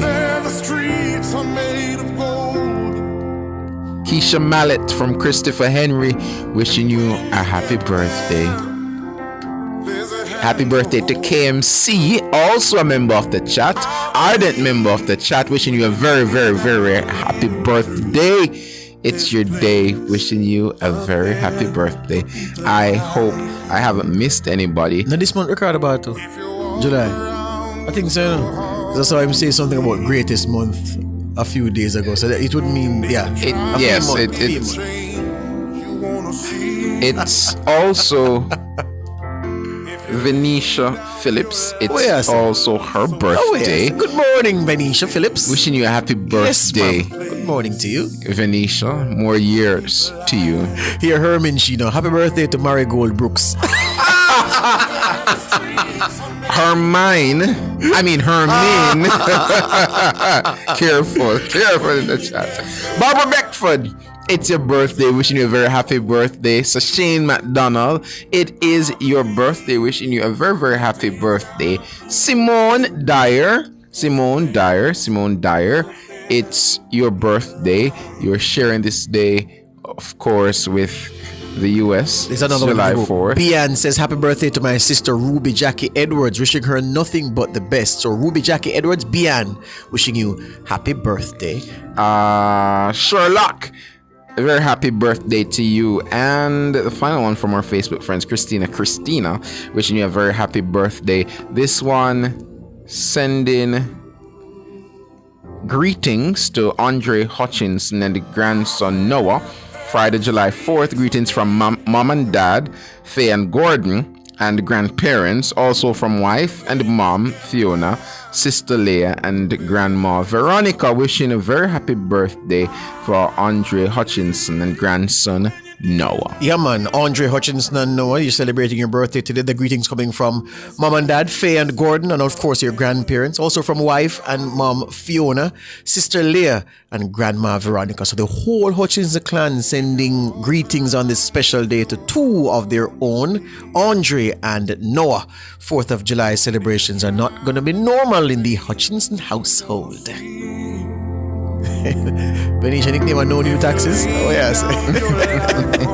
Chester Carr, Paula Barnes sending happy birthday greetings to you. Happy 17th birthday also to nephew JJ coming from Melissa Williams. Shazray Star says happy birthday to Lando Hunter in Toronto coming from Tony. So a whole heap of birthdays on this morning. You know, Chester Carr, birthday, happy birthday to you. JJ from Melissa Williams, Lando Hunter in Toronto from Shazray.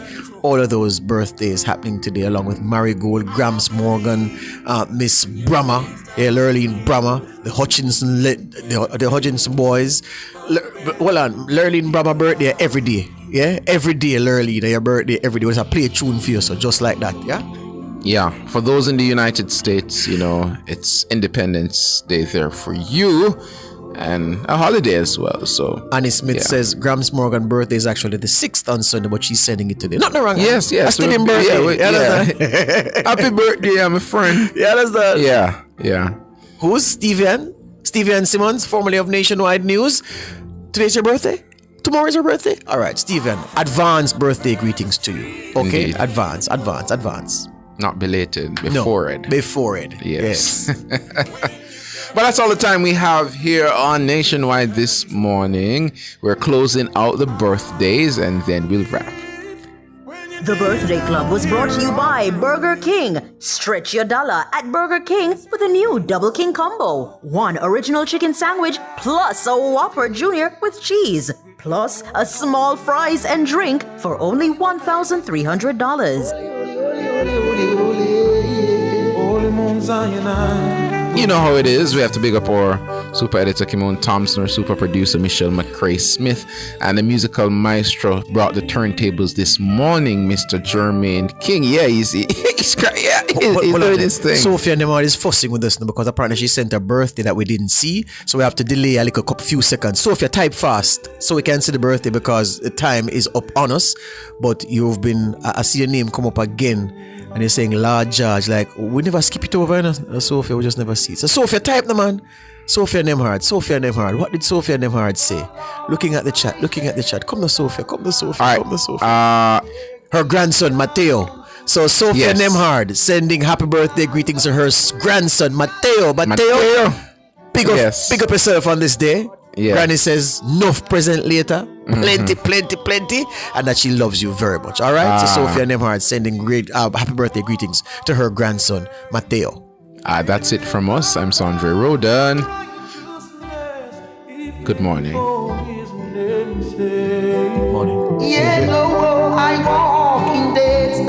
You just heard Nationwide this morning on Nationwide 90 FM.